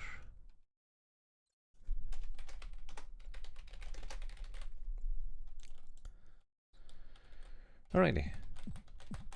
Let's double check all of the walls, see if we find anything that lets us through, but no, it doesn't look like it.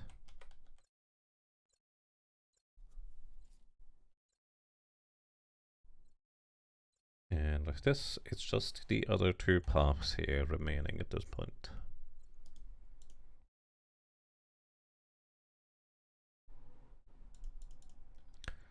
Well, 13 it says. 13 what?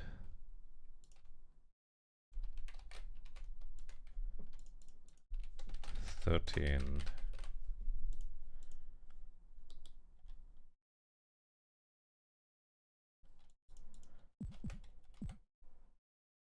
proper sequence.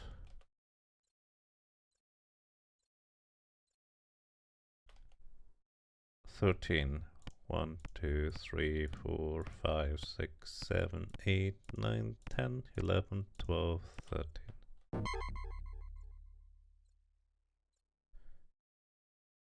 I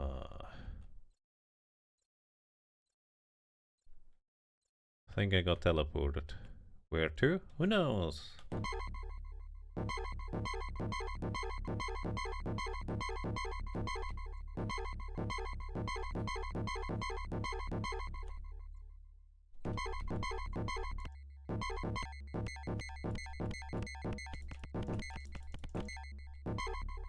Oh dear.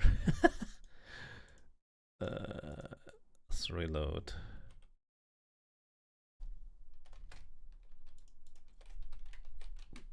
Proper sequence.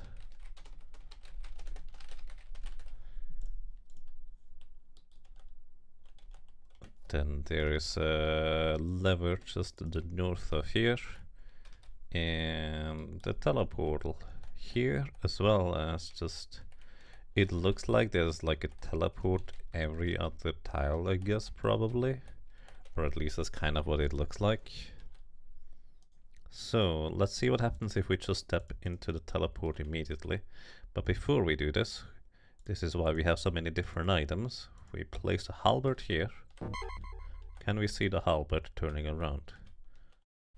I cannot. So we lay the Kenku egg here. We're gonna go west again. I don't see the Kenku egg anymore. Place the mage robe here. We go west again. We see the Kenku egg over here, so we are in a different location again. Put the flail here. Go west again. Now we're back at the halberd. We're back outside. Okay. So if we just keep going west, this is the sequence we run into. Let me actually put this where we can see it on this side.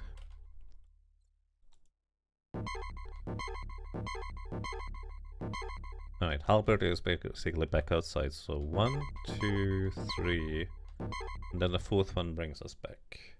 So we can get to 4 different locations, stepping into the teleporters. Can we see... Let me step backwards through here. Can we see these items? We see the Kenku egg here. So the flail is to the west of the Kenku egg. Okay, it's gonna take a bit to map this one out, I feel. Plus, of course,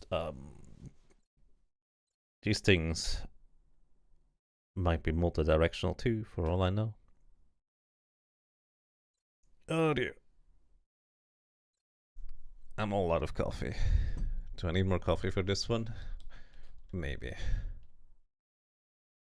Alrighty. So let's begin, shall we? We start right here. And let's icon this as halberd for the first one. Then we step to the west. This one gets us to Kenku egg.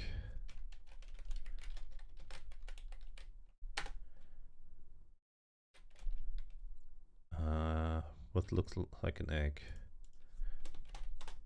Kenku egg. Nerds! Welcome to Poohbah Cryos. Hope you're having a lovely day. Nerds. Yes, yes indeed. Yeah, nice, that's good to hear. Copy, paste this one here. Actually, I'm just gonna do this one, like this one always leads to 2 sides being occupied anyways. Alright, Kenku egg is to the east of flail. So Kenku egg goes to we tape the west exit to major rope.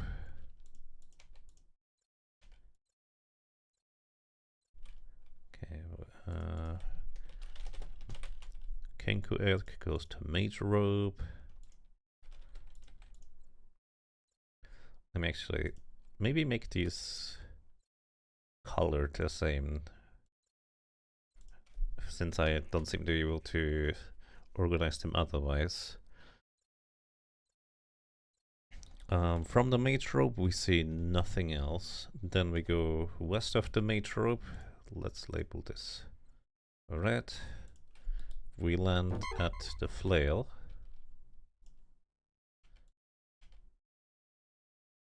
This is a flail.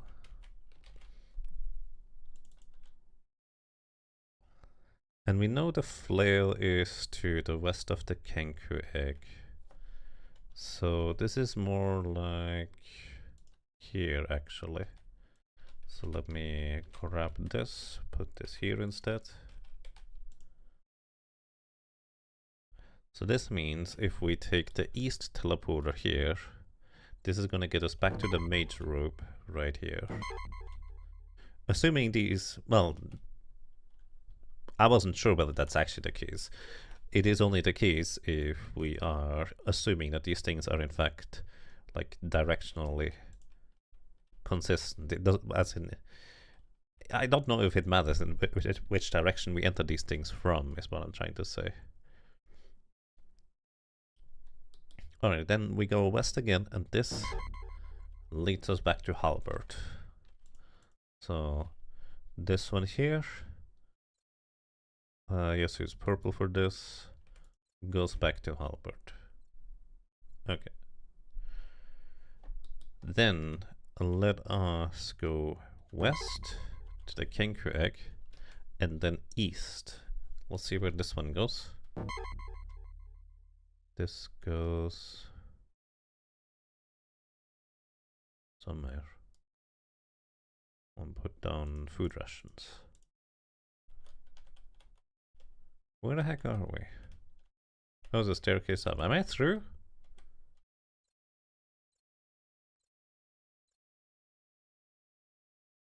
Why? No, I haven't mapped this thing out yet. Come back. Where's my puzzle? What happened?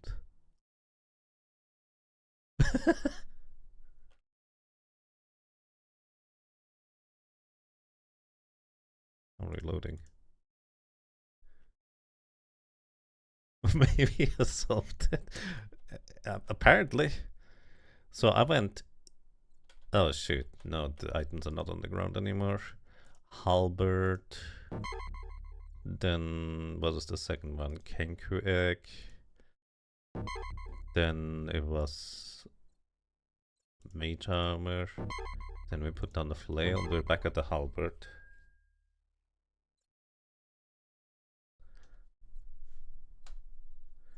Didn't want the obviously poisoned iron ration on the ground. What? No, I put that there. I put that there as a way marker. So I went east and then I went west into it and then I went east.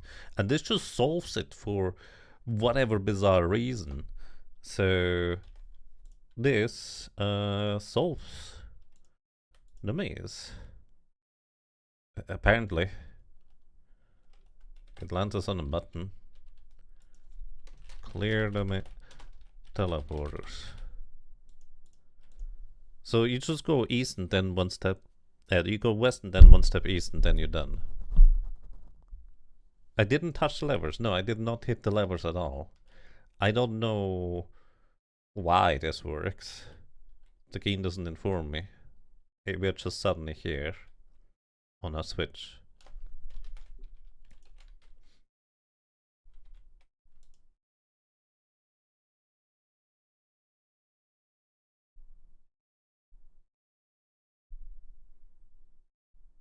That is the solution. You do not need to correct. You don't know why they're there either. I wanna know. 1, 2, 3, 4, 5, 6, 7, 8, 9, 10, 11, 12, 13, 14. 14 steps to get to here.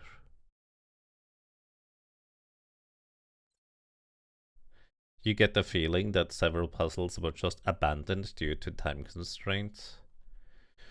Maybe they just follow some arcane logic that you can puzzle out, but also you can just stumble into the solution while trying to map the things out too. At least that's what happened just now, isn't it? So we start here. 1, 2, 3, 4, 5, 6, 7, 8, 9, 10, 11, 12, 13, 14, and then we're on the button. From here, 1, 2, 3, 4, 5, oops, 5, 6, 7, 8, 9, 10, 11, 12, 13, and the button is right here. Okay. Like, it feels like there's the idea of a puzzle here, but I don't know what to make of it. Also, this needs to be a covey, right? This no. Oh, I think I miscounted somewhere, because I'm pretty sure this is too close to this section here. The corridor should be one further. So there's a switch right here, then 2 to the right, another one, 2 to the right, another one, 2 to the right, another one. Oh yeah, I definitely messed up somewhere, because the switches don't start like this. Like, we are here, there's a switch, 2 steps over. I'm not good at counting, by the way. I'm terrible at counting, in fact. 1. From the first switch, 1, 2, 3, 4, 5, 6, 7, 8, 9, 10, 11, 12, 13, 14. From the first switch, 1, 2, 3, 4, 5, 6, 7, 8, 9, 10, 11, 12, 13, 14. There we go. That's the mistake.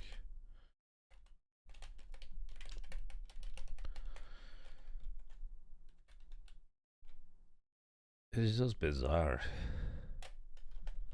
Like, I'm kind of tempted to just go back and redo in order to be able to figure out where the teleporters exactly go. But also, I guess there's not really any need to, probably.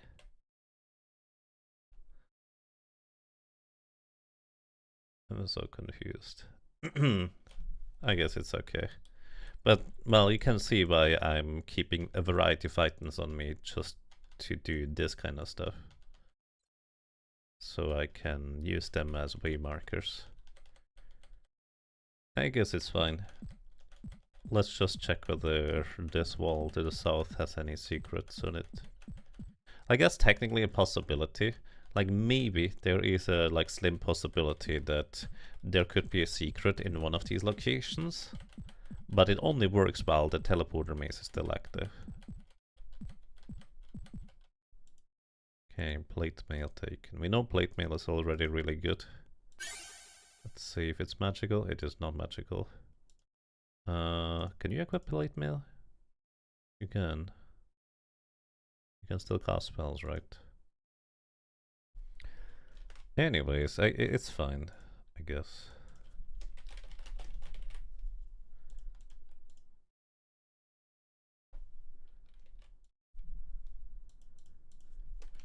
Don't pull any levers. Go 1 east, then excuse me, go into first teleporter, then east. Done.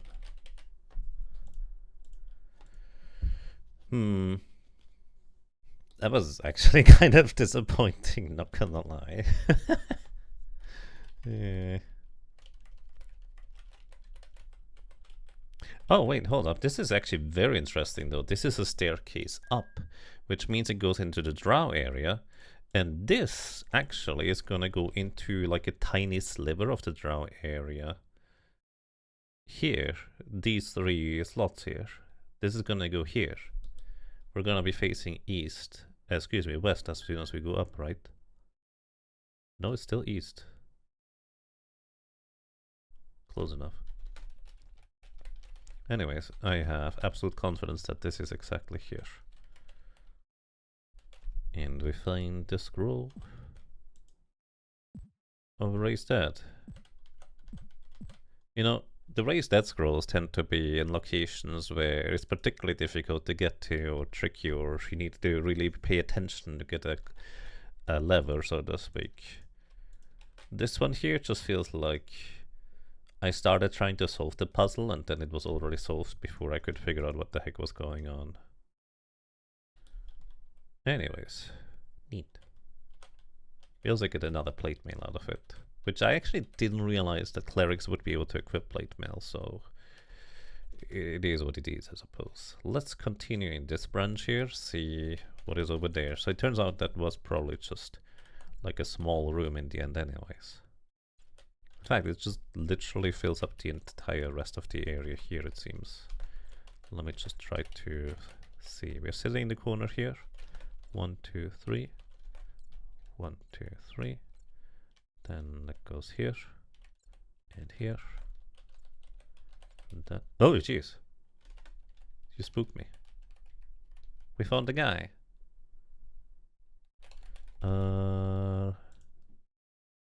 Prince Khergar.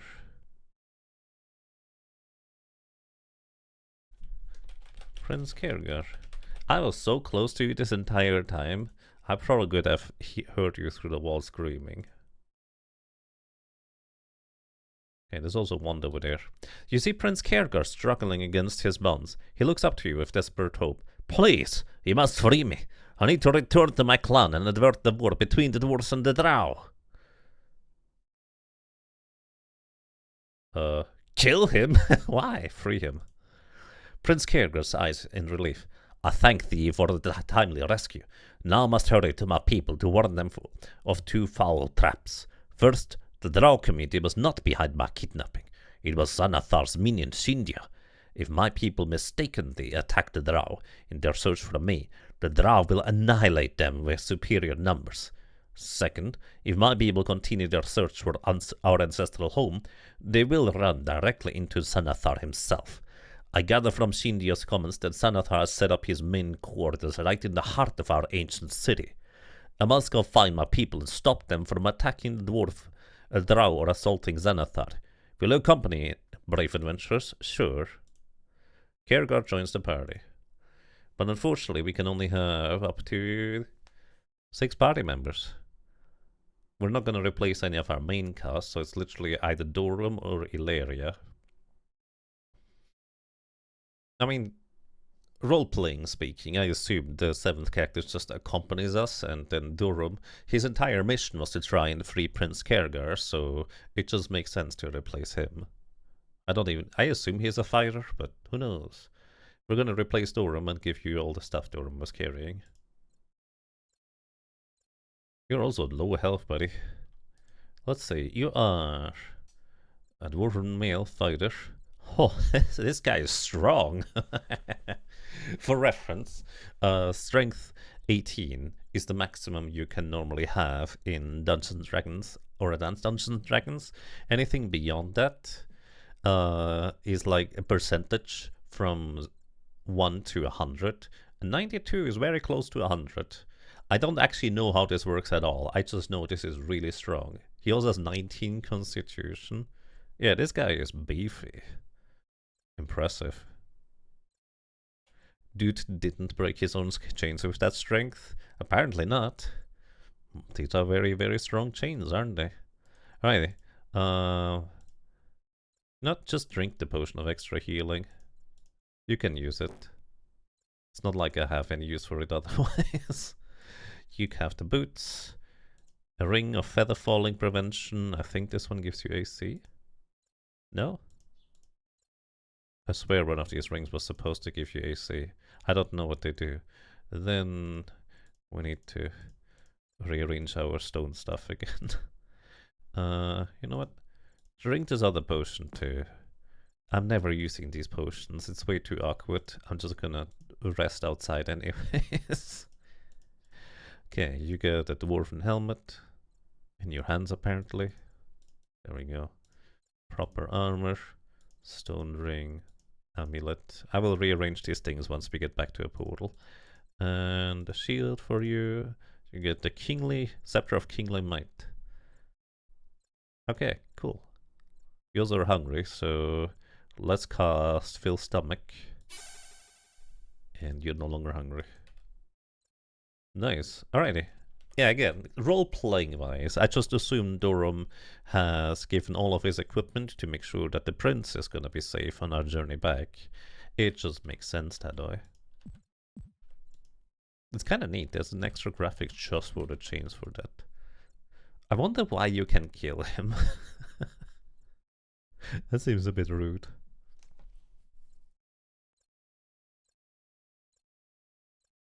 Maybe calling it a bit rude is very questionable. Also, I'd like to point out, from what I can tell, my only way forward at this point is jumping down this hole afterwards.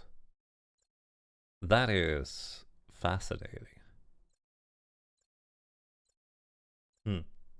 Anyways, nice.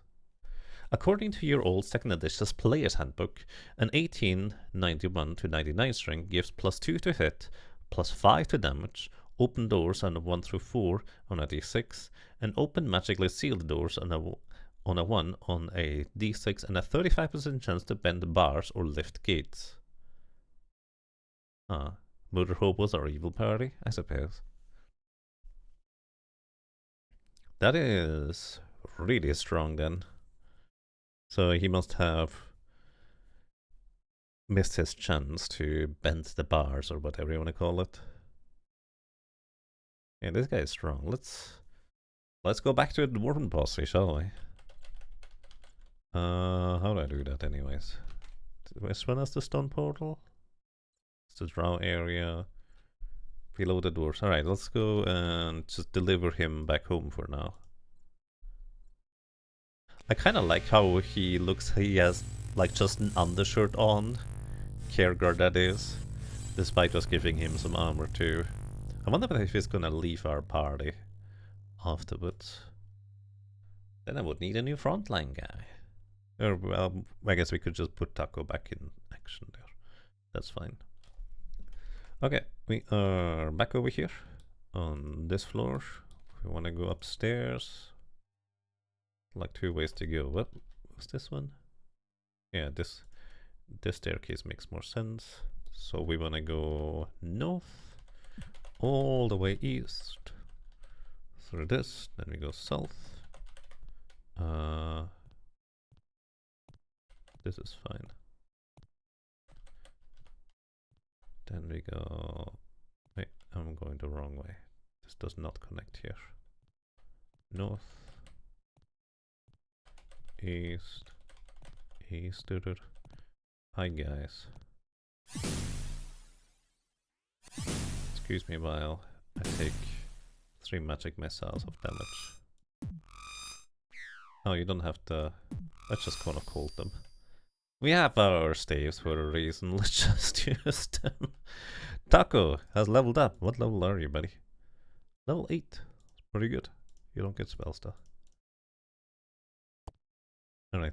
Now we are there. Hello. Sir. Please get out of my way. I missed my arrow? Oh, inconvenient. I think he's standing too far to the left for my arrows to hit. Which is kind of annoying. Maybe I should rest in order to get my spells back. But I don't know if there's like an in-game timer counting for anything. Where am I? I think this is correct. Yeah, this is the staircase up. We went all the way here. Now we just need to go north. And tell the dwarves, cease your fighting with the drow. The drow are not your enemy. These, well, they might not be friends, but, you know. Why are you so low on HP already, Kigard? Did you take all of the magic missiles? The dwarves rejoice at the return of their prince. Warriors and the clerics surround the prince. Armand turns to you. Beyond hope, you have returned with Prince Kiergar. Now how can we possibly thank you? They wish information on ways to surface. Kiergar interrupts. Lore has it that there is an ancient throne room about 7 levels down. In the throne room there is a secret door in the north wall. The door opens to a long underground passageway which should take you to the lands. Okay, that is information I didn't have until now. Let us notate this. We have learned 7 levels down there is an ancient throne room.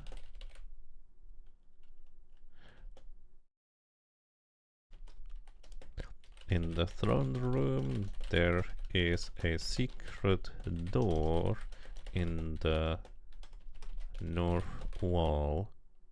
The door opens to a long underground passageway which should take you to the lands. Okay. Just east of Waterdeep. There was more. It was yeah. Okay. There's just a tiny bit of extra text. Just east of Waterdeep. Prince Kiergar says, there must be some other way I can repay you for bringing me back to my people. The least I can do is continue to help you in your quest against Xanathar. So he doesn't leave our party, which is what I was curious about. Okay. 7 levels down, you say. 7 levels down is technically the drow area if we consider the sewers to be like level 1. There's an ancient throne room here. Or if the sewers is like level 0, 7 levels down could be this drow area. That's also possible. Anyways, we're right here. Let us see what the bones are that we have picked up along the way. You think he means 7 more levels? Yes, sorry, that my brain was like... Yes. I think that sounds plausible. AKA, go and fulfill your main quest, dudes. You need to do that anyways. It's kind of curious because it's just like a little landslide that prevents us from going back up in the sewers. So fighting through hordes of monsters through underground trapped tunnels and secret passageways is way easier than just digging for a few days. But yes, fair. 7 more levels just does make also a lot of sense. I forgot to say that one. Alrighty, anyways, let us see what the bones are about. Resurrect the dead. We have Beoram, this is probably the paladin, and Terra. Let's take a look at what these guys are. Beoram looks down in anger. Resurrected! Then my mission has failed. I am Beoram of the City Watch. When the rumors of Xanathar first arose, I went down alone to investigate. I see that they were more than rumors. Will you allow me to join you and finish my quest against the evil which plagues Waterdeep? Sure. Beoram joins the party. We're just gonna reload the save anyways. I'm just curious what he has for equipment. So let's replace Ilaria for now. Oh, he is a full armored knight without equipment. Let's see. He has 17 strength, not a whole lot of intelligence, good wisdom. Are you a paladin? You were the paladin, weren't you? I'm pretty sure you were the paladin. He says fighter though. But we had like a paladin cross. Like this was his. Why does it say fighter when I'm pretty sure he's a paladin? Pray for spells. He doesn't get any. What level are you? Maybe he isn't a paladin.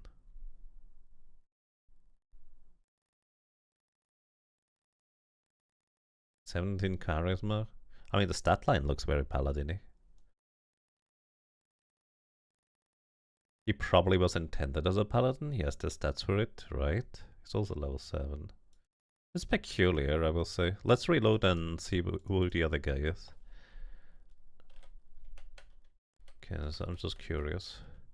Resurrect the dead Tierra. Tierra takes in her surroundings. Oh, this is just great. I get killed following some fool party down here, and now another party comes by, resurrects me and wants me to join up. Just like that. What makes you think I wanted to be in here in the first place? Sure, I could probably help you. After all, I'm a pretty good ranger. But if you're as foolhardy as the last party I followed, you'll need a lot more help than I can give you. Fair. Anyways, let's take a look as to what you are. You also have a unique portrait too. She is just chaotic good human female ranger. Level 6. Alright. Let's reload. Angry indeed. He only has 9 wisdom. You read a theory that they put her stats in the wrong order and she's supposed to have 17.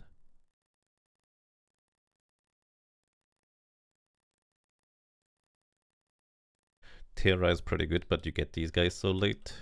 Please no spoilers on how late this actually is, because I have no idea how much more of the game there's remaining. And I would like to keep it that way. Alright, we're just gonna resurrect and then say, nope. I regret that I cannot accompany you to meet the threat. That decision is, of course, yours. I shall attempt to find my own route to the surface, where I will sing of your brave deeds in the face of certain doom. I appreciate you. I'm just gonna resurrect these guys one by one every time we come by here. That's gonna be what I'll do. I hope I don't need the bones for anything else. Although it would be kind of funny if I did. Anyways, where was I? Oh, Kierger is not part of our team, eh? Actually, Kiergar, can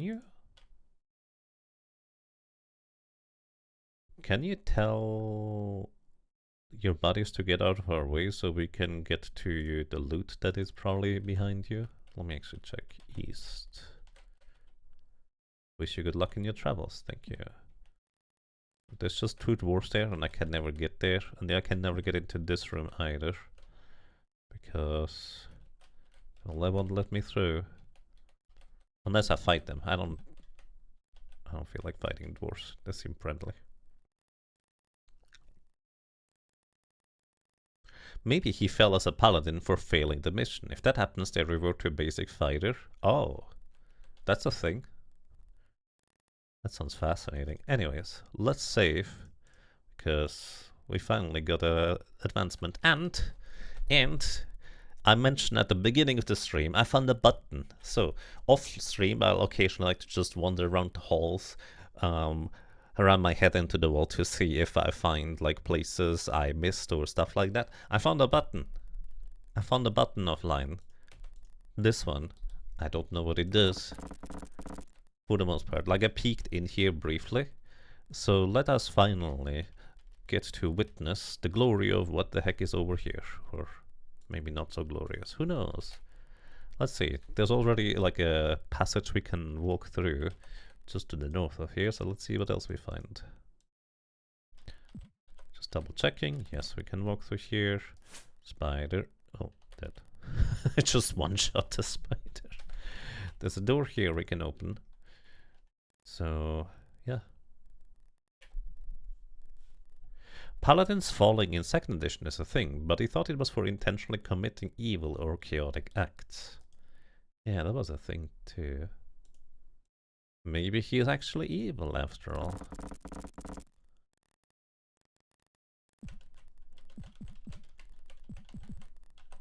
Is there just nothing in this room?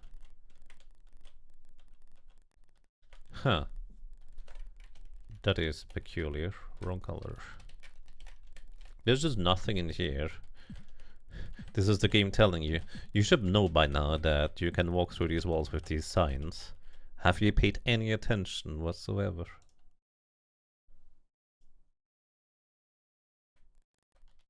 Yes. I have. But I was just curious what else there would be. South, there is 1, 2 steps. And this is the door we couldn't open from the other side. We can now finally learn what is behind here too. Great news, everybody. What's over here? Oh, a staircase up. Wait, up? Did I know that? I might have known that at some point. Like, I briefly ran through here, but I thought it was not in this location. When I discovered it off stream, that is.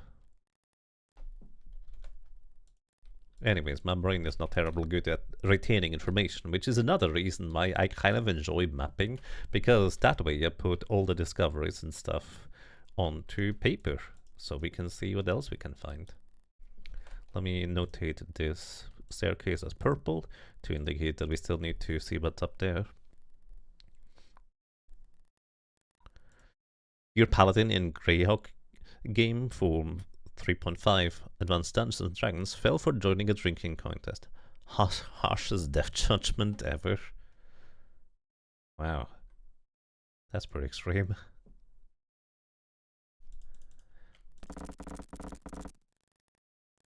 Alright, just more rooms. More doors. Does this one open from this side too? It does. Sometimes I feel like checking these things. Alright. Hello? Anybody here? Oh, that's a yes. Oh well, we just one-shot. Romp is not making any or taking prisoners. He just knocks them out cold.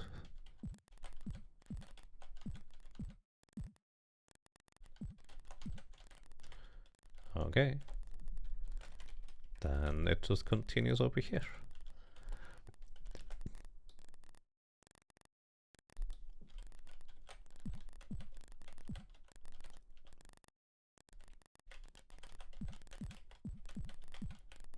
And then there's just a room with another door.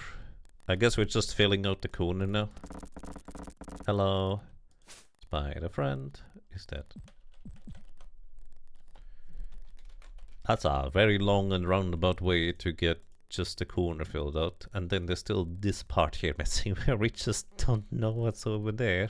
If there ever is anything over there. Actually, let me see what's this. Scroll of Hold Person. I'm gonna leave this here. I don't feel like picking. Yeah, no, I should take it with me and just leave it on the ground in the middle. Just in the off case that we actually need these things at some point. You know? I doubt it, but who knows? Scroll of Hold Person. Scrolls are really awkward to use in this game. Unless they are like specific to certain things we can do with them. I don't feel like they are really worth my time to invest into. So let me actually just litter the ground with some more stuff. Dispel magic, remove, actually, well, no, I don't care. Cure serious wounds.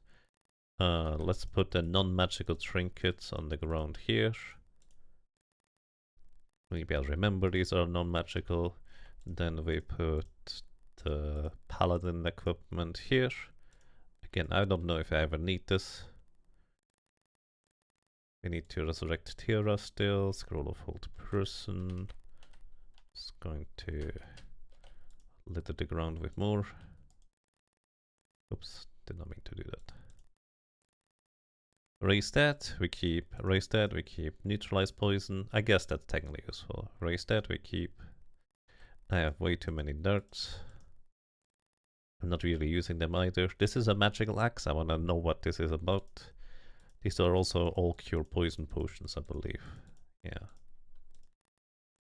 We keep the gems on you.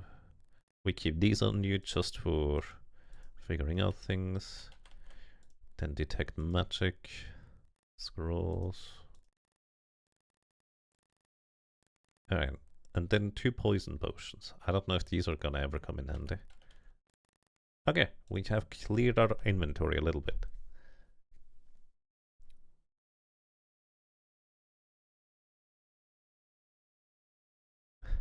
Yes, your brain heard scroll of blow up person. You thought that was a weird way of saying explosion. Yeah, not quite. Old person. Anyways, let us go back over to the west and check out what's up this staircase, because where does this even go? Well, I guess let's see. Going up.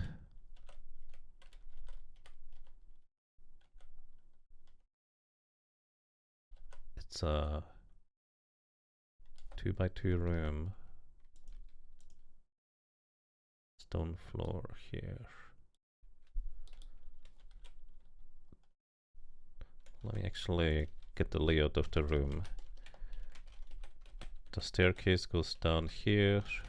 There's a potion of healing.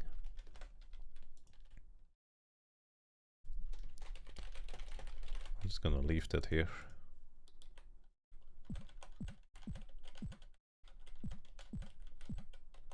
Then there is a keyhole here.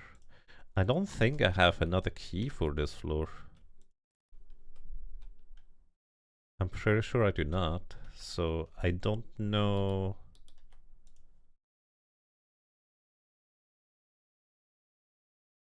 Taco has all the keys. Yeah. We don't have another key for this. No one is able to pry open the doors. I wonder if the Kurgar technically had a chance to open it every time I click on these. Or maybe he doesn't get a chance because we already tried that and he only get one chance. I don't know if this is even implemented into this game. Okay, so looking at the room, this could be here. Actually, considering the location of the staircase, this is like on the top, from the top left, 1, 2, 3, 4, 5, 6, 7, 8, 9, 10, 11, 12. 1, 2, 3.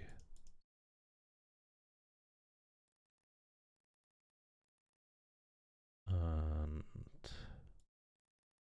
1, 2, 3, 4, 5, 6, 7, 8, 9, 10, 11, 12. 1, 2, 3.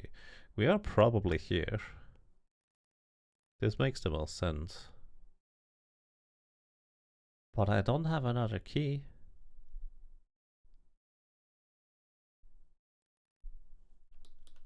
Ah, well, this probably just means there is just one location or area that has a key and I hadn't found how to get in there or something like that. That's usually how that goes. Or maybe on a previous floor. Maybe I had one extra key that I didn't use on a previous floor. Or something like that, I don't know. Anyways, it is, I think, a pretty good assumption that this is where this is.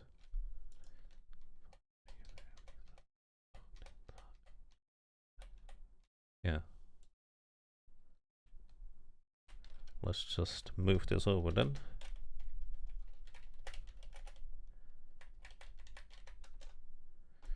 And connect these places.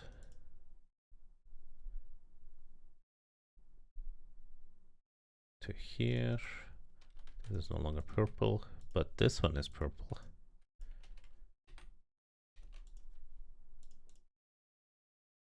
Don't have any keys for here. ... Ah.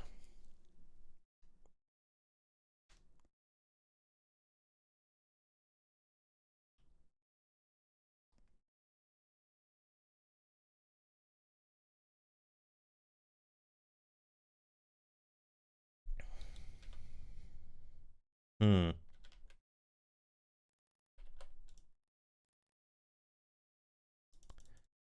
Well, if not even Karagar can open up this door, I guess we are just stuck with what we have. It's kind of curious that he doesn't... Like, he visually looks like he's just in his undershirt. Well, that was that exploration part. Should I just go back?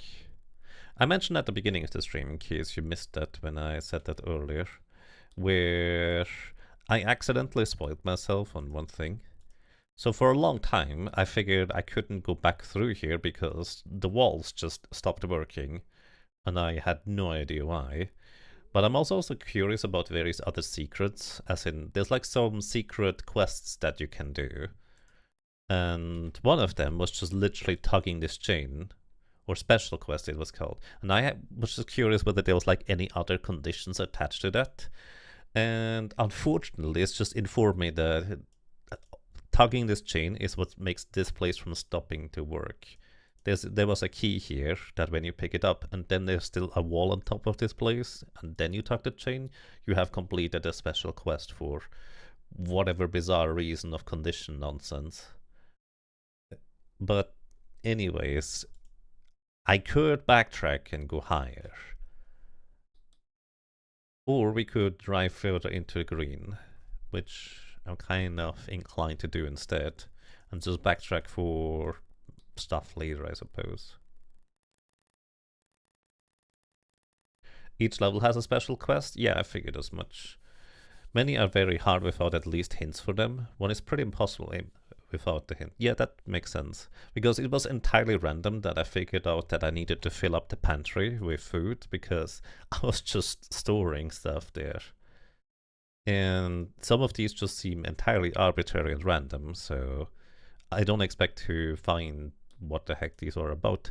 But it's basically just fascinating to me that this is just a thing they did. They thought it was a good idea to implement into the game, or if nothing else, I guess interesting to implement that kind of stuff into their game. Like, I'm just fascinated that this is something that they ended up doing.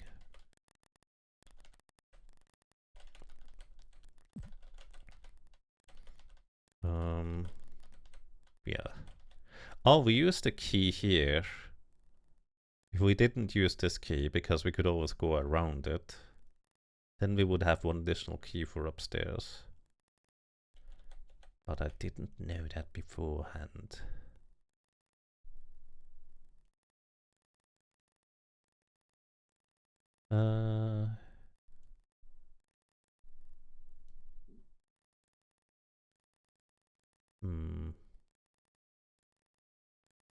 Let's move forward. I suggest. Also, let's rearrange our items again to fit this a little bit better. Let's go back to green, and I guess just drop down into green. They also said 7 levels below. The Dwarven Posse I labeled as -5, which I think is accurate. Like 1, 2, 3 is sewers, 4, 5, 6 I'm pretty sure is stones, 7, 8, 9 is the drow area, 10, 11, 12 should be green by that logic.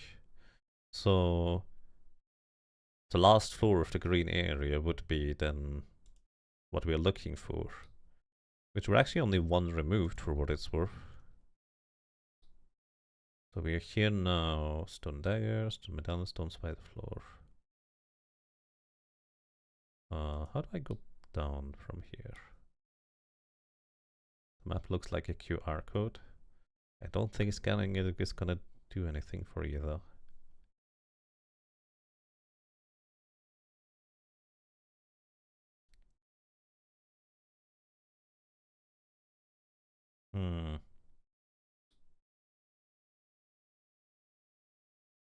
So I guess it was arguably a good thing that I didn't end up fighting the drows and just bribed them with a kenku egg. Okay, we are here. How do I go downstairs? I guess this one?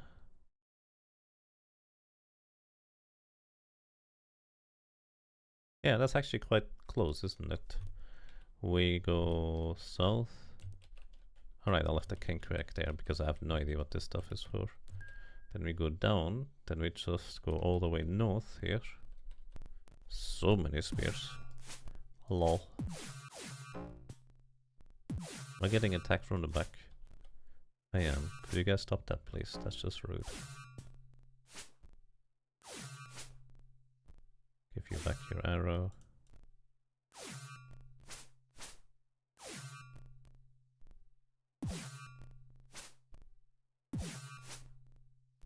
guy's hitting hard.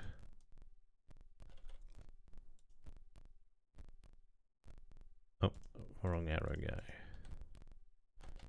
So then this one gets us back into green. The chain puzzle, you remember that one?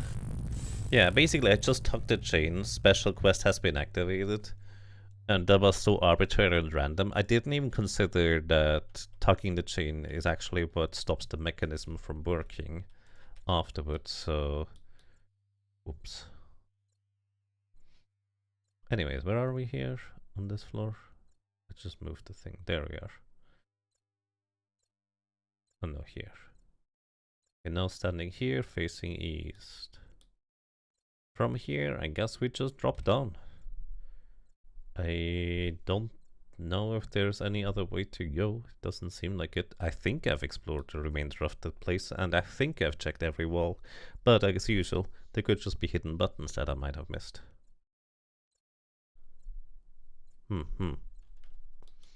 Alright, let's go north. West. North. Hello. Excuse me, sir. Have you ever heard of our Lord and Savior Lightning Bolt?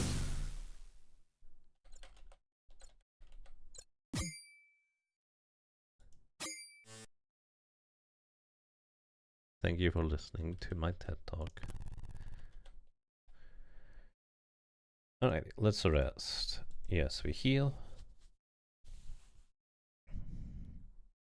And I guess this is going to be our descent into the rotating room madness. I call it madness, but I don't know if it's gonna be that crazy. It might be. And I thought I was more awake today. Alrighty, I'm gonna take a quick break, everybody. I'm gonna get up, stretch, walk around, I don't know, eat some cookies or something like that to walk off the sleepiness, hopefully. And then we hop down into the lower area and figure out what the hell is about that nonsense with what seems like rotating rooms and hallways. So, thank you so much for watching, and I will be back. Do you have a moment to discuss Fireball to your face, sir?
Alrighty, I'm back.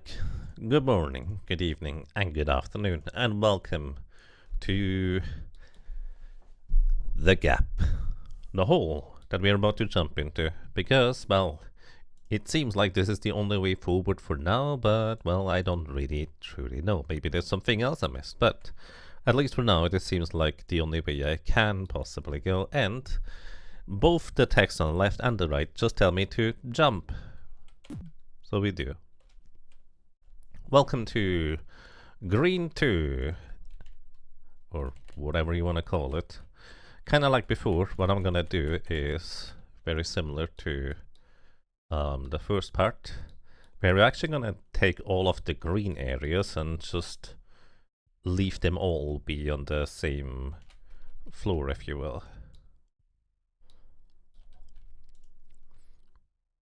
So let me move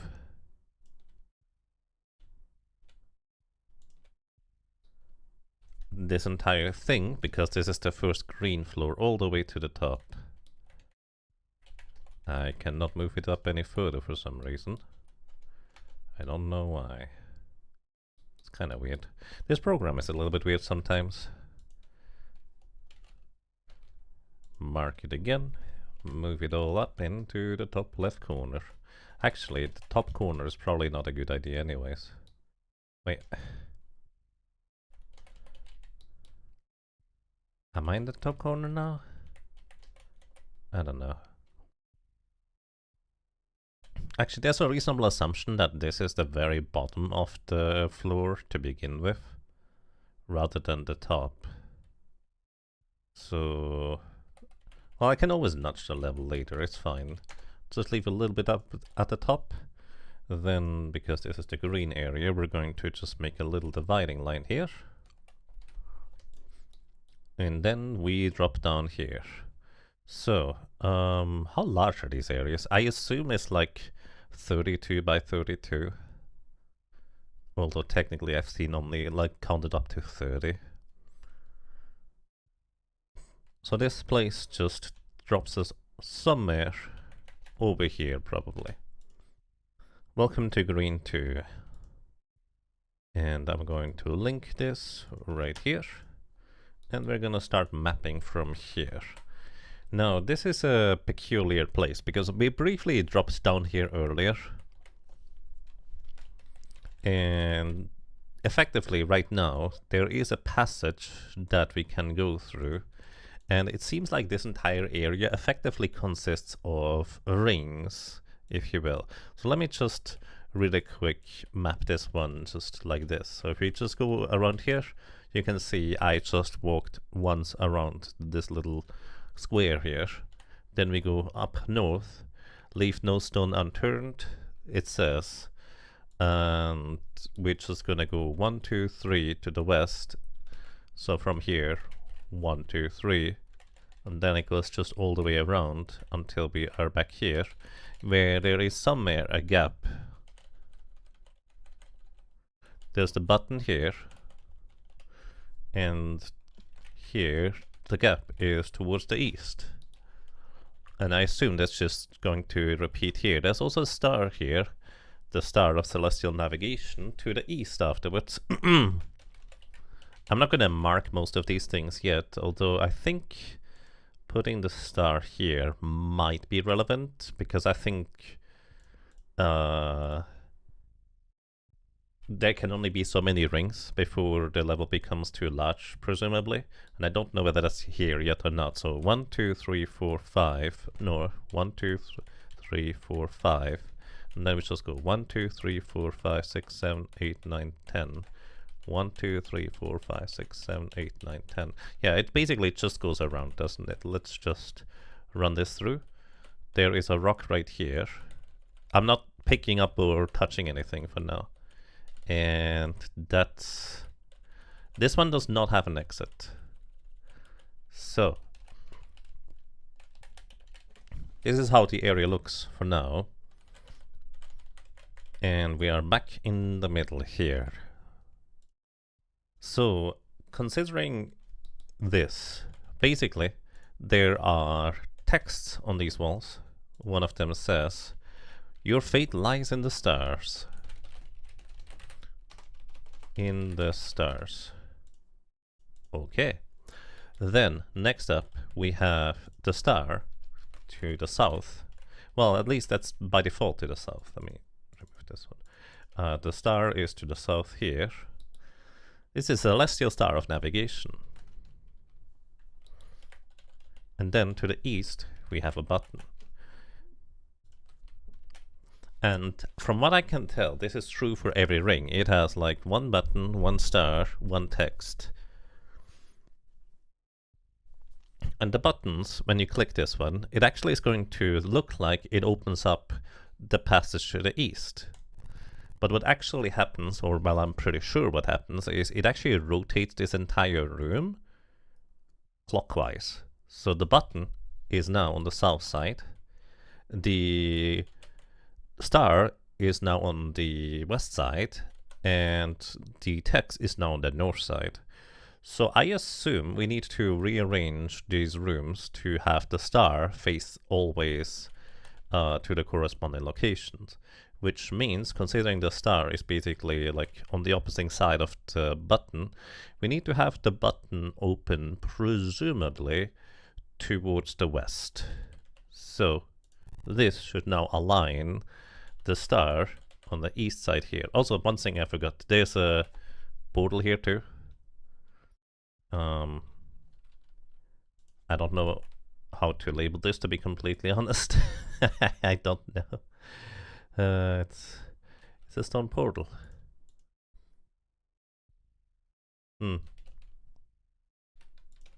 Yeah, there's a stone portal here. I don't actually know where this one goes. Stone portal is missing top left. What was the top left? We don't have it. The holy symbol.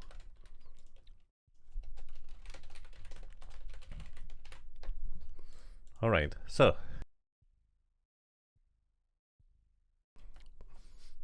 And well done. T.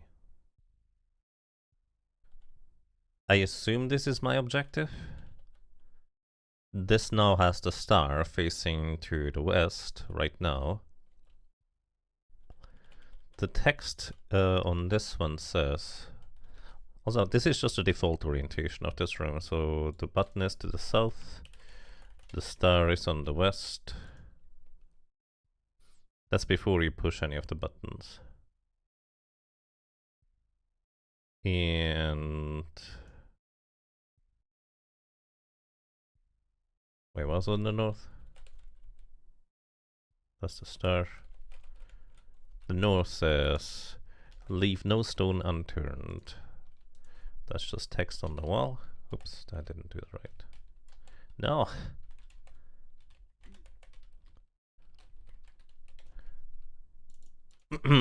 Leave no stone unturned.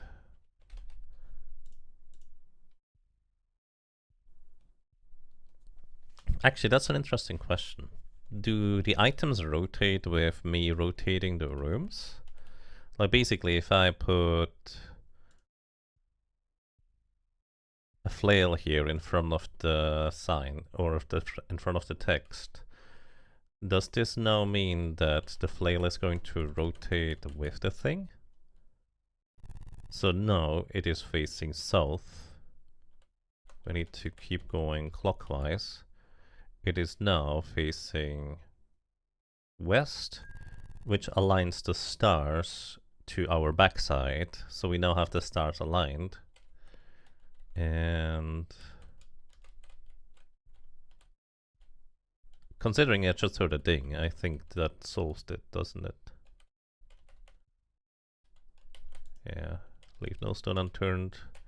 To answer my question, no, the items do not rotate with the thing. They just literally stay in place, shattering my illusion of the entire room rotating. Anyways, this was pretty easy because since I figured out that the rooms are functionally rotating anyways. Also, new slimy rock. we put this to our rock collection. Since I already figured out that the rooms are rotating anyways, I already figured this is what happens. Alignment must be true, says it says in the south. So this was kind of easy to figure out at this point.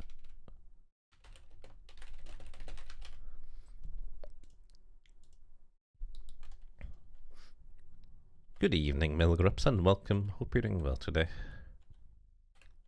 So, but this also means there should be no button.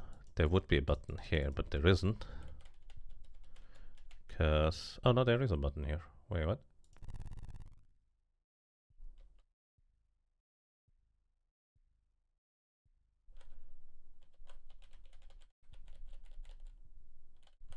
Oh no, there is a button. Let's chase the button real quick.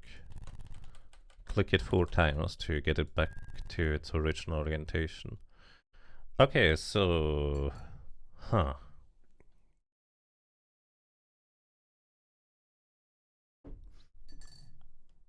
We have an exit to the west.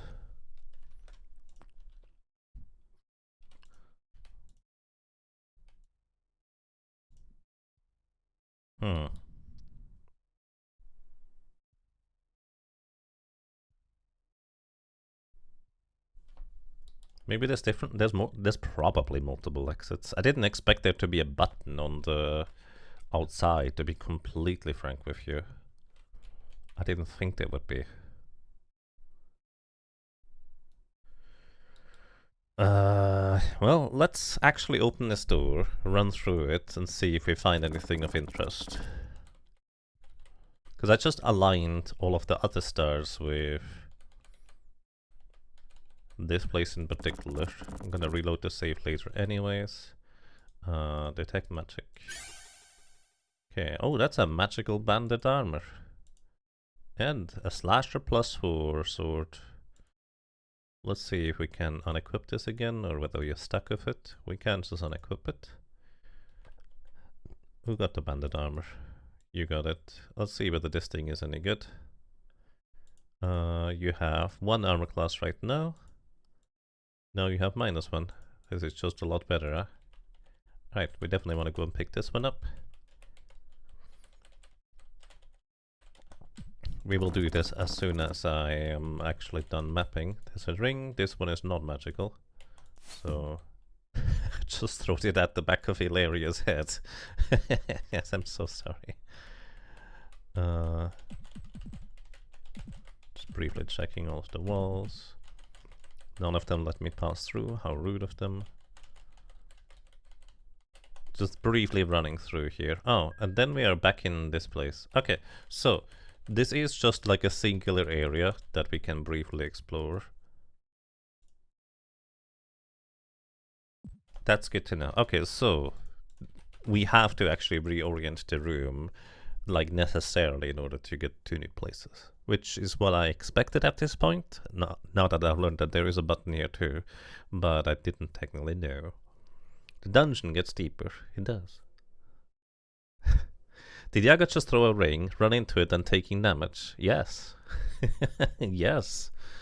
The game has no limit on how fast you... well, it has not much of a limit on how fast you can move. So your items only travel at a certain speed when you throw them, or you shoot the arrows for that matter. And consequently, you can in fact throw items and run into them after you throw them and take damage from your own thrown item. Which I suppose would be a way of figuring out how much damage we're actually taking from the various throwing things. Because right now I have absolutely no idea how much damage various items do. Okay, 1, 2, 3, 4, 5, 6, 7, 8 steps north. 1, 2, 3, 4, 5, 6, 7, 8 steps north. Let me go ahead and mark this entire place. Move it down. 8 steps north. There's a way to go here and here. Now, of course, we always have to just face check the walls, see whether there's any buttons here or walls that decide to let us pass through. Doesn't look like it. 1, 2, 3 to the east. 1, 2, 3 to the east. There's a door just south. We can open it. Before we do, face check all of the walls. It's the barbarian trap disarming method. Face check everything. And go in here. This room extends one to the west, one more to the other side. And there is a non-magical ring. I don't know, seems shiny. I take it with me anyways. Okay, that one was in the southeast corner of the room. So let us notate this. Non-magical ring.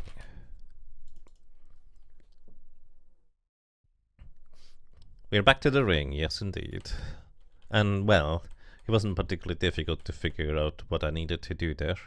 Once we had the concept figured out as to what was happening to begin with. 1, 2, 3. From here. 1, 2, 3. Then there's a door. We can open it because there's a button. Check the walls first. The walls yield no secrets. And then there's just a little 2x2 room here. I would not be surprised if this was the very top left of the map from here. Actually, in fact, I would deem it very likely. Then we find a slasher +4 and a magical banded plate mail. Magical banded plate mail. Banded armor, not plate mail, is it? Give it the armor symbol. Just double checking, it is magical indeed. I don't know how good the Scepter of Kingly Might is, but the armor is definitely better than what you had before. And you can equip plate mail too as a ranger. I guess rangers were also berserkers in these editions, as might be displayed in full effect by a certain Minsk and Ball. Oh, is it Minsk and Boo? I think it's Boo in English. In Germany it was always Ball. Yeah.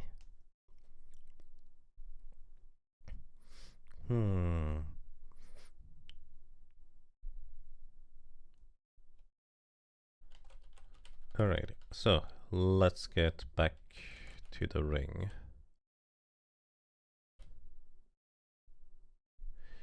And considering that the items don't move, let me actually mark the places. 1, 2, 3, 4, 5.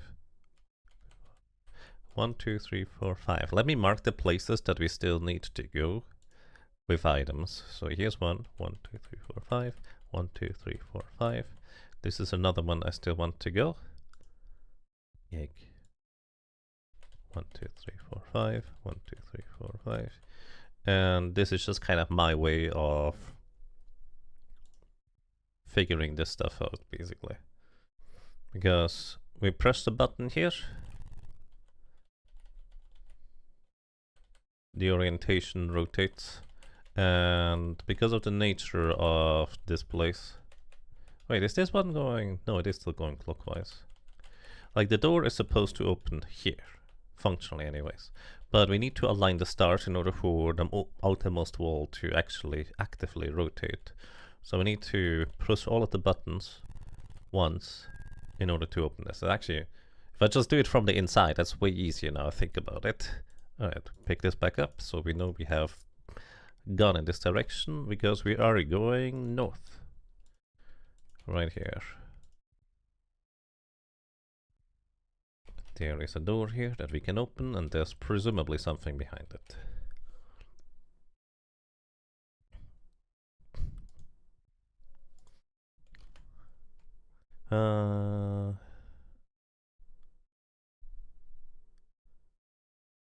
You return, we're back to the ring, eh? Yep, we dropped down into the ring, and this time our characters know about it because we didn't reload the save. Alrighty, so there's 2 steps to the east. 1 south, 2 steps east, 1 south, 1, 2, 3, 4, 5, to a junction, 1, 2, 3, 4, 5, there's a junction here, door can open, 1, 2 steps over, there is one direction to go in every direction. There's a door here. And one here. Let's keep going east. 1, 2, 3, 4. Hello. An elephant. The stony elephant. What the heck are you? Gargoyles? Huh. 1, 2, 3, 4. I've never seen these kinds of creatures before. It's not surprising. Surprising part would be if I did see these creatures before. And let's save before we step over there. Yeah, let's see. What happens if you hit me? Do you do anything? You tried to anyways. Could also be lowering my stats for all I know, because all the Dungeons and Dragons editions were kind of notorious for these kinds of shenanigans. It's an elephant-ish kind of creature, but his front thing is more like an arm, and then he has the mouth at the top. It's like draining some... Like, it feels like this guy could be draining something that I'm not aware of. He could be taking experience for all I know. Let's actually have him attack us from the back. Because maybe a front line. Yeah, it's just too beefy. 15 damage. 14, that's a lot of damage. I don't know if you lost anything in the process. I don't know what your stats were previously.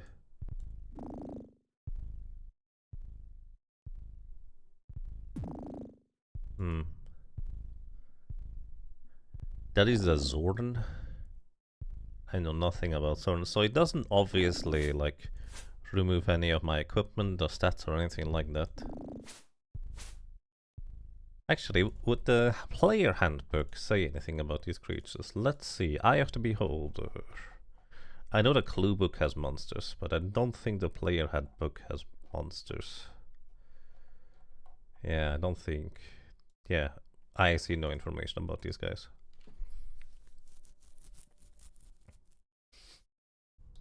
Yeah, I don't know. So, I guess we're gonna reload anyways. Let's see. Okay. Wand of Cone of Cold did just knock this guy out. Cold. That guy resisted it or something like that. He didn't visually take any damage from it. Did that hit the other guy on the left too? Maybe. Maybe we knocked him out and the other guy like replaced him in the same move. So I'm just gonna take a quick peek around. Okay, this goes back to where we just were. Hello. I know nothing about you.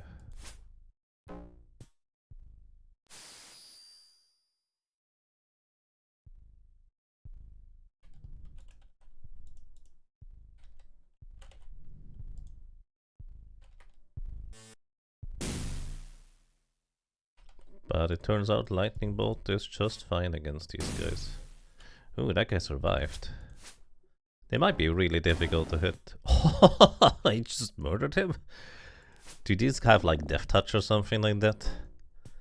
Maybe that's it. Because I'm pretty sure Kiergaard would have had enough HP, but then again, based on how much damage it did to Moth, these things might just actually be that strong.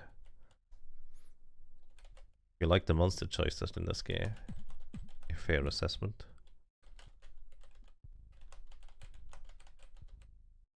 Huh. Well then, let's reload.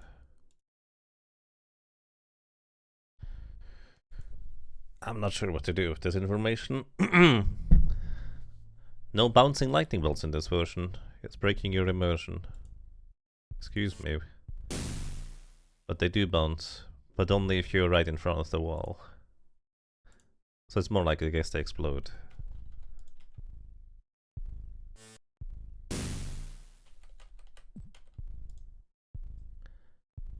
Lightning bolt. Lightning bolt. You take a lot of damage. Lightning bolt. Still alive. It's actually kind of impressive. So now we can dance with this one. Oh, you can move sideways. That is not an ability most enemies has. Or are you just facing a different direction, but I can't tell? Most enemies can't face sideways. He's just not... Which direction are you facing? Maybe it doesn't have a facing directions because it has a face in every direction. You know, that's actually a pretty smart choice for a creature to have, isn't it? If you could choose to have faces on all sides, would you do it?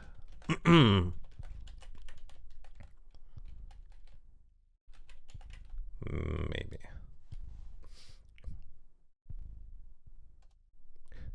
Lightning bolts were a bigger source of party damage than the fireballs in your games.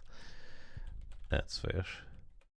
Alright, also let me go back real quick and just check all of the walls for ones that might let me pass through. Because I've not... Like, I figured, oh, let's just explore the corridors before we start mapping them properly. But I didn't expect to run into enemies this early. Maybe I should have. I guess it was kind of reasonably obvious. Okay, just checking the middle pillar thing. Lol. You missed. Arrows.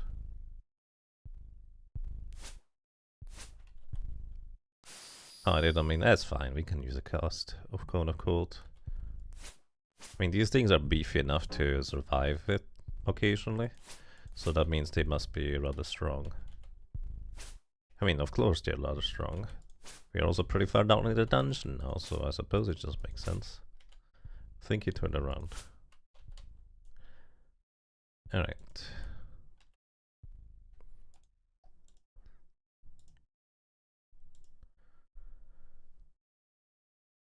The Eye of the Beholder manual / rulebook has a small bestiary at the end. It does? Did I just not... Oh! You're right, I just didn't scroll far enough down. Thank you. Golem? I haven't found the golem yet. Kenku. This a flint or a flint? I have no idea what that is. Oh yeah, we do have descriptions. Rust monster, skeleton, zombie, Zorn.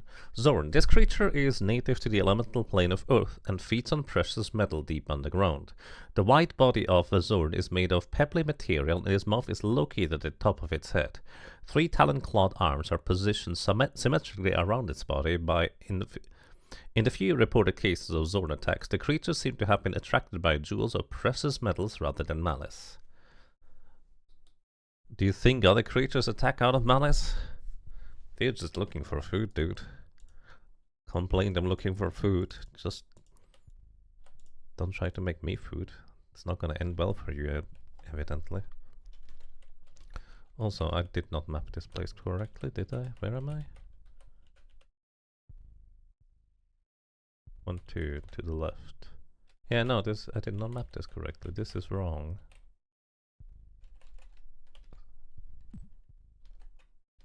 Oh, I was wondering why my map didn't move. Because I was not highlighting the map to move. Okay. Let's see, we are sitting right here facing south. Then there's an exit to the east or entrance. Probably just connects and disconnects further. Here it looks like. Oh. No, that does not go like that. This goes like this. There we go, now it makes more sense. So these eat jewelry. Probably. They didn't manage to eat any of my jewelry so far, so I guess we're fine. For now. Did I accidentally cancel it, or did we get attacked? I think it just accidentally cancelled it.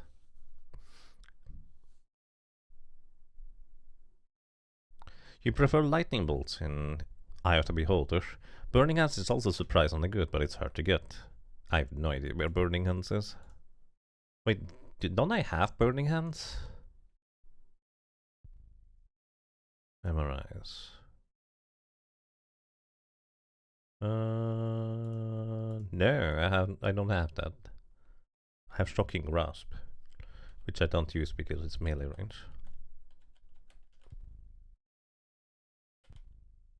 Anyways, let's continue mapping, shall we? We are sitting right here, facing south. Then to the west, there's a little exit, it seems. To west. And then that continues, I guess. We are facing south. Then that one goes one to the east and then continues south.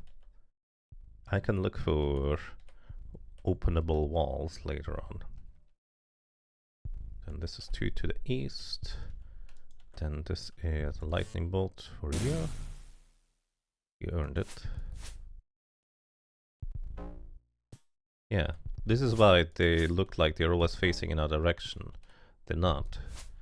They just don't. They have faces on all sides. Well, they have symmetrical facing directions. Literally, the game manual just told me about that. I wonder if they chose these creatures because that meant less animation time for them. Anyways, where am I? Sorry, I'm getting lost easily in this place. This is why I'm trying to make a map. Okay, we are back here. Let me actually just peek into through these doors here real quick. Clearly I have not explored this place properly yet. But neither have I here. I figured this might be like a different way forward, but these are probably just little places we can go. Hello. Oh dear. Lightning bolt. That guy just dodged through it. That's impressive.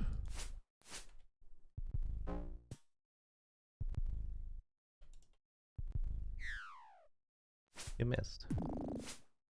13 damage.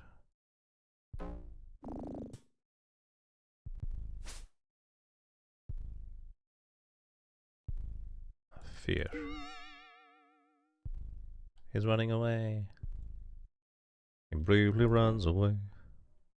Oh, I missed. How inconvenient. Do we have other spells? We have 5th level Cone of Cold. Probably should just cast it as a spell. You missed. Did they just have innate magic resistance or something? Was that a thing?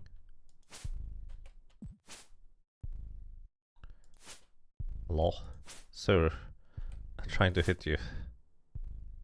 Probably should cast Bless so we have an increased chance to hit. My goodness.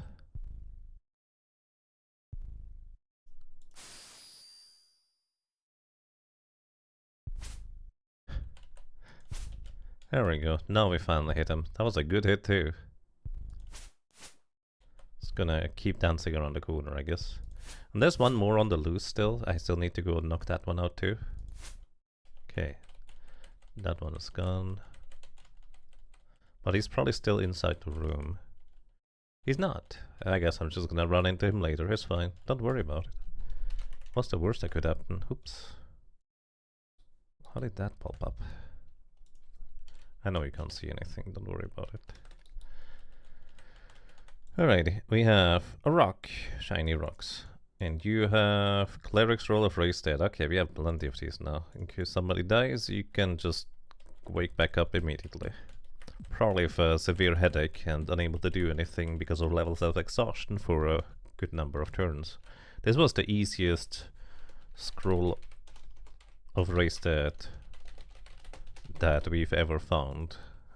Well, difficulty to find wise anyways. Maybe 3 of these monsters to trudge through is not necessarily an easy find, I guess.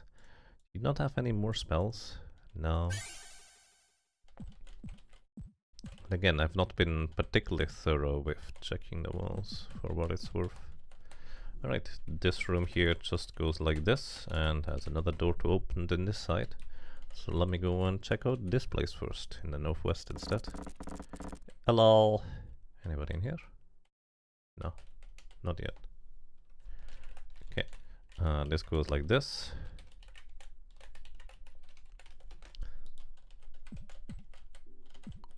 I don't expect there to be... Well, I guess there could be switches on the wall still.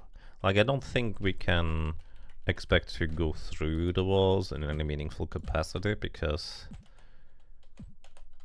we know what in the surrounding area is, unless we also got teleported somewhere along the way, which is always a possibility. So let's see, from here, we're standing here. 1, 2, 3, 4, 5 steps. 1, 2, 3, 4, 5 steps. I mean, that makes perfect sense. Yeah. Just checking the walls for things. I don't see anything. Again, that doesn't mean there's nothing, I just didn't see anything. Alright, that appears to be everything here. Let us continue through this place then. We are right here. Actually, let's rest first. So we get our spells back for Raha. So we have more lightning bolts. Another silly scroll name change. Scroll of Praise Dead. wait, where's that? Like the Super Nintendo version? Jump.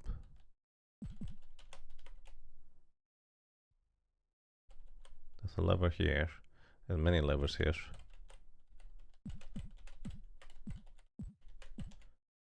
Okay. So...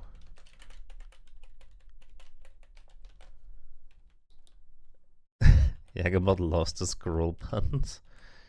Yes. Evidently. Alright, 1, 2, 3, 4, 5, 6.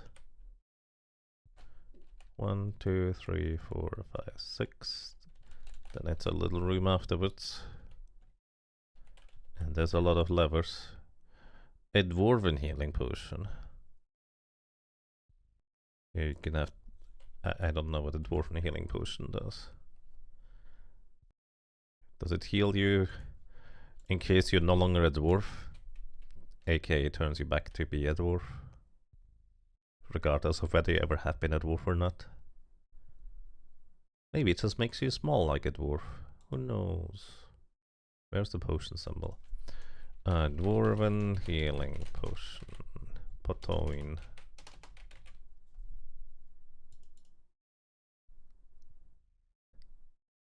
Praise that is just something silly thought when you picked up the Raise That scroll. I appreciate you sharing those thoughts.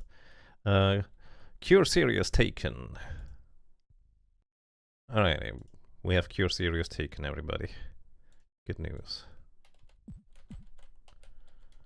Okay, and there are levers all across, all along the wall here. Oops, levers, not niches. So this is 1, 2, 3, 4, 5, 6, 7, 8. 8 of them. Do we count in binary? Do we need 13? Is this what the 13 is for? That's very unlikely. That was on the previous floor.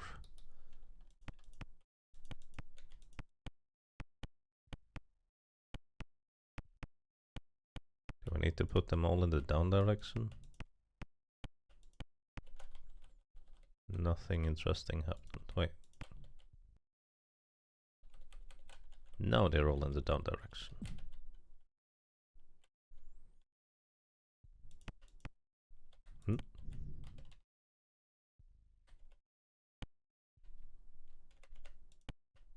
Put them all up.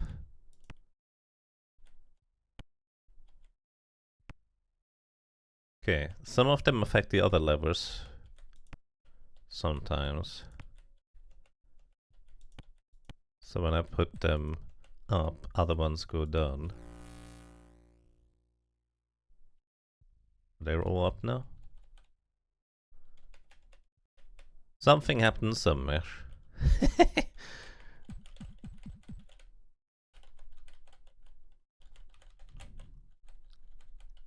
Ooh, a wand. Okay. Well, I mean, let's see what it does, I guess.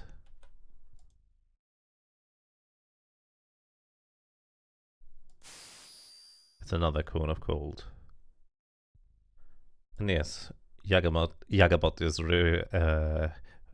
reacting to roll. Alrighty. Very intriguing. Okay, if you manage to put all levers up, a wand of cone of coals appears in the niche in the south. I don't know the logic of how the levers work, but just keep pulling the levers until all of them are up. Seems to have worked. I mean, there could be a secondary secret to this, but how would I figure that one out?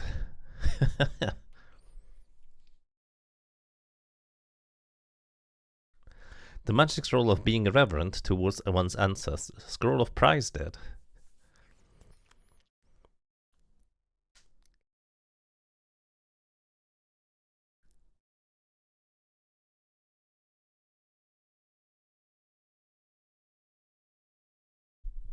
Thalfon picks a single character from a party-based game and throws the teammates into the food box. Ah, yes, you're doing a solo character challenge. And send the remainder into Snowman's Land. Slipping away from Raze, but felt close enough. I appreciate it. Alrighty, let's see. Now we are here. We can take 2 steps south. Then we are here. Then 1 step east. Here. Then we can go 2 south, which connects here, which is what we expect, I suppose. This also goes 2 steps east. And then connects over here. Alright, so far so good, because all of this has now converged into a single path that we seem to be able to take down here. It is a weird room. Do you need to check every single one of these pillars for potential buttons? The answer to that is no, you probably don't have to, but...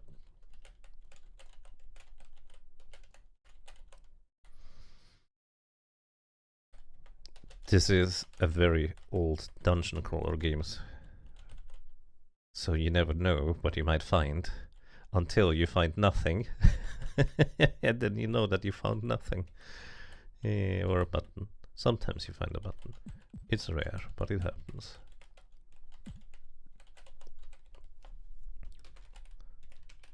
Yeah, this seems to go in both directions here.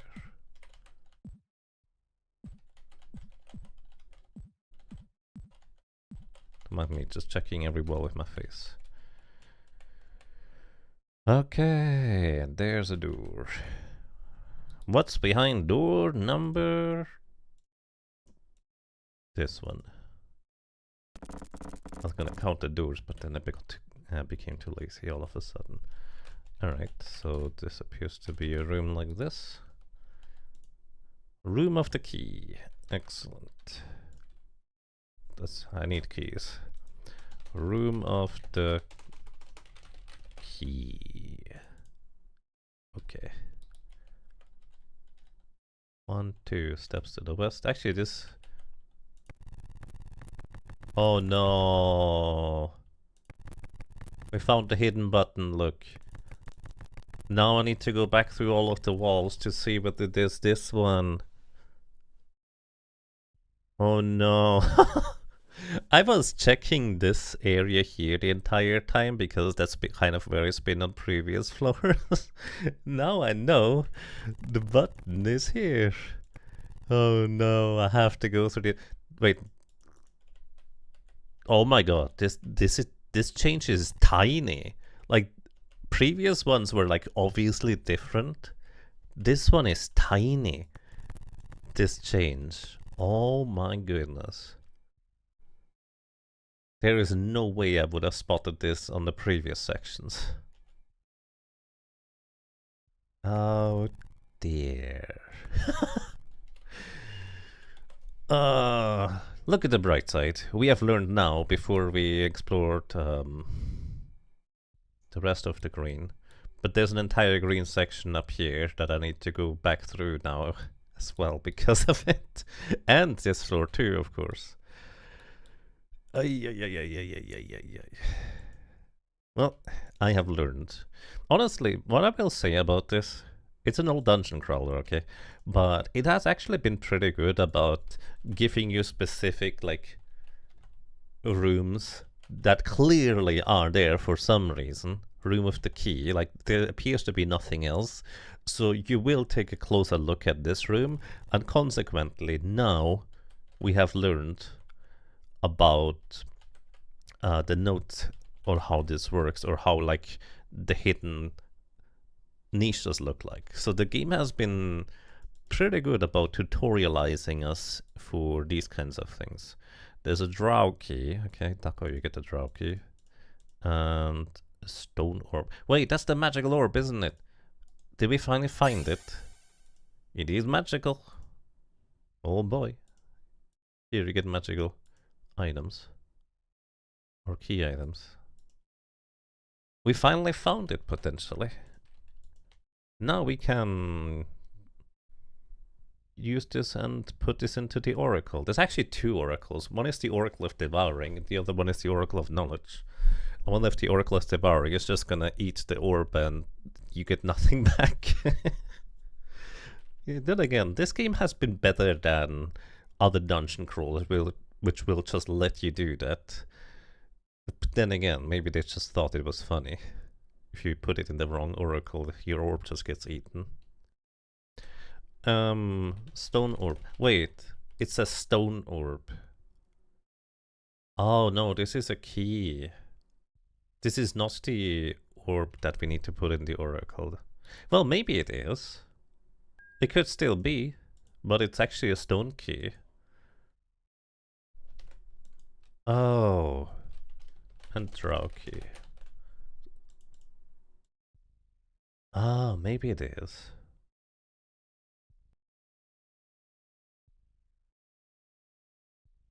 This is what you get for not rolling a thief in your Forge of Fiesta party. We have a thief cleric. She actually cannot go higher level than 8th level cleric, I believe. But we do have a thief. Unless you were referring to something else. Sorry, I'm very slow at reading chat. Anyways, welcome to me checking every wall again. This might take a bit. Actually, honestly, I don't feel like doing this right now, to be completely frank. But I also feel like I shouldn't go forward without doing that right now. I feel like I'm just gonna go and take a nap right now. Like the overwhelming amount of I need to go back and check every single wall for this kind of specific button is just making me really tired. I did get better sleep than the day before, but I'm still catching up, so maybe this is fine. 8th level, why do you think that? Because she is a gnome, and according to the handbook, gnomes can have only an 8th level cleric maximum. Actually, was it 8th cleric or 7th cleric? Like, there was like a race restrictions where certain races could only be like up to a certain level for various classes. Let's see, races. Where are they? Humans. She's a gnome, right?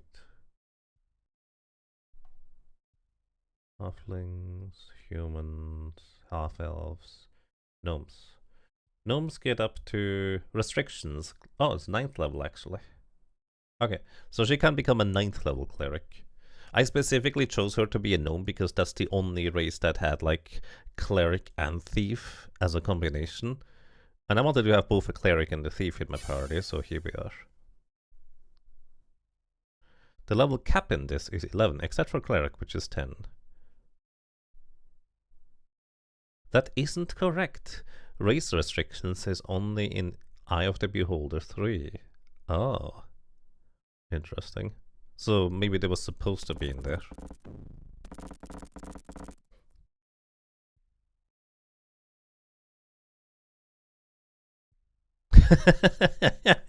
It's nice that we've learned from these mistakes, and modern games fix this by need to check everything again problem by just making you bump every wall the first time you explore a place.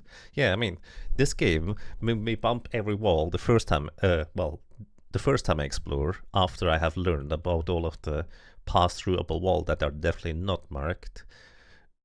But it did not prepare me for buttons that I didn't know how they look like this.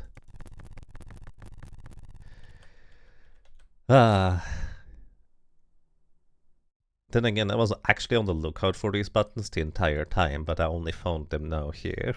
Like, in case you haven't seen, you can't go that way in this sound effect. This was me checking every time I walked anywhere that I could walk through the walls. I have checked everything here so far, and here, and everywhere else at this point. That's not true, I didn't go back to the first floors. Because I didn't really, like, internalize that lesson until later. But, yeah, anyways, I think I'm done for today, everybody. I might be playing some Hellcart 2 later, potentially, depending on whether I can join Velhart's games. But for now, man, I need a break. I might be just going back through the entire... Actually, I can't even go back. Hold up. Maybe I need to continue playing now, because we haven't found the staircase back up. We dropped down here through this place. Wait. Oh no, this is the stone orb. We don't have the holy symbol. I was about to say, maybe we can go back if we have the correct item here, but I don't think this is the correct item. But anyways, I'm gonna take a break, and then I check every wall for switches probably. And then we will continue this tomorrow, so... Thank you so much for watching, everybody. Thank you for accompanying me into green, because this is very green, everything. Which, admittedly, is much nicer on the eyes than the purple that we had before in the drow area. And I'm curious how much deeper this goes. So thank you so much for watching, thank you so much for listening and for lurking. I hope you enjoyed your stay. I hope you enjoyed being around, and, well, hopefully until next time. Thank you, and have a good night. Everyone else is just surviving, but Ilaria is giving glam and thriving. I like that. She's kind of shiny.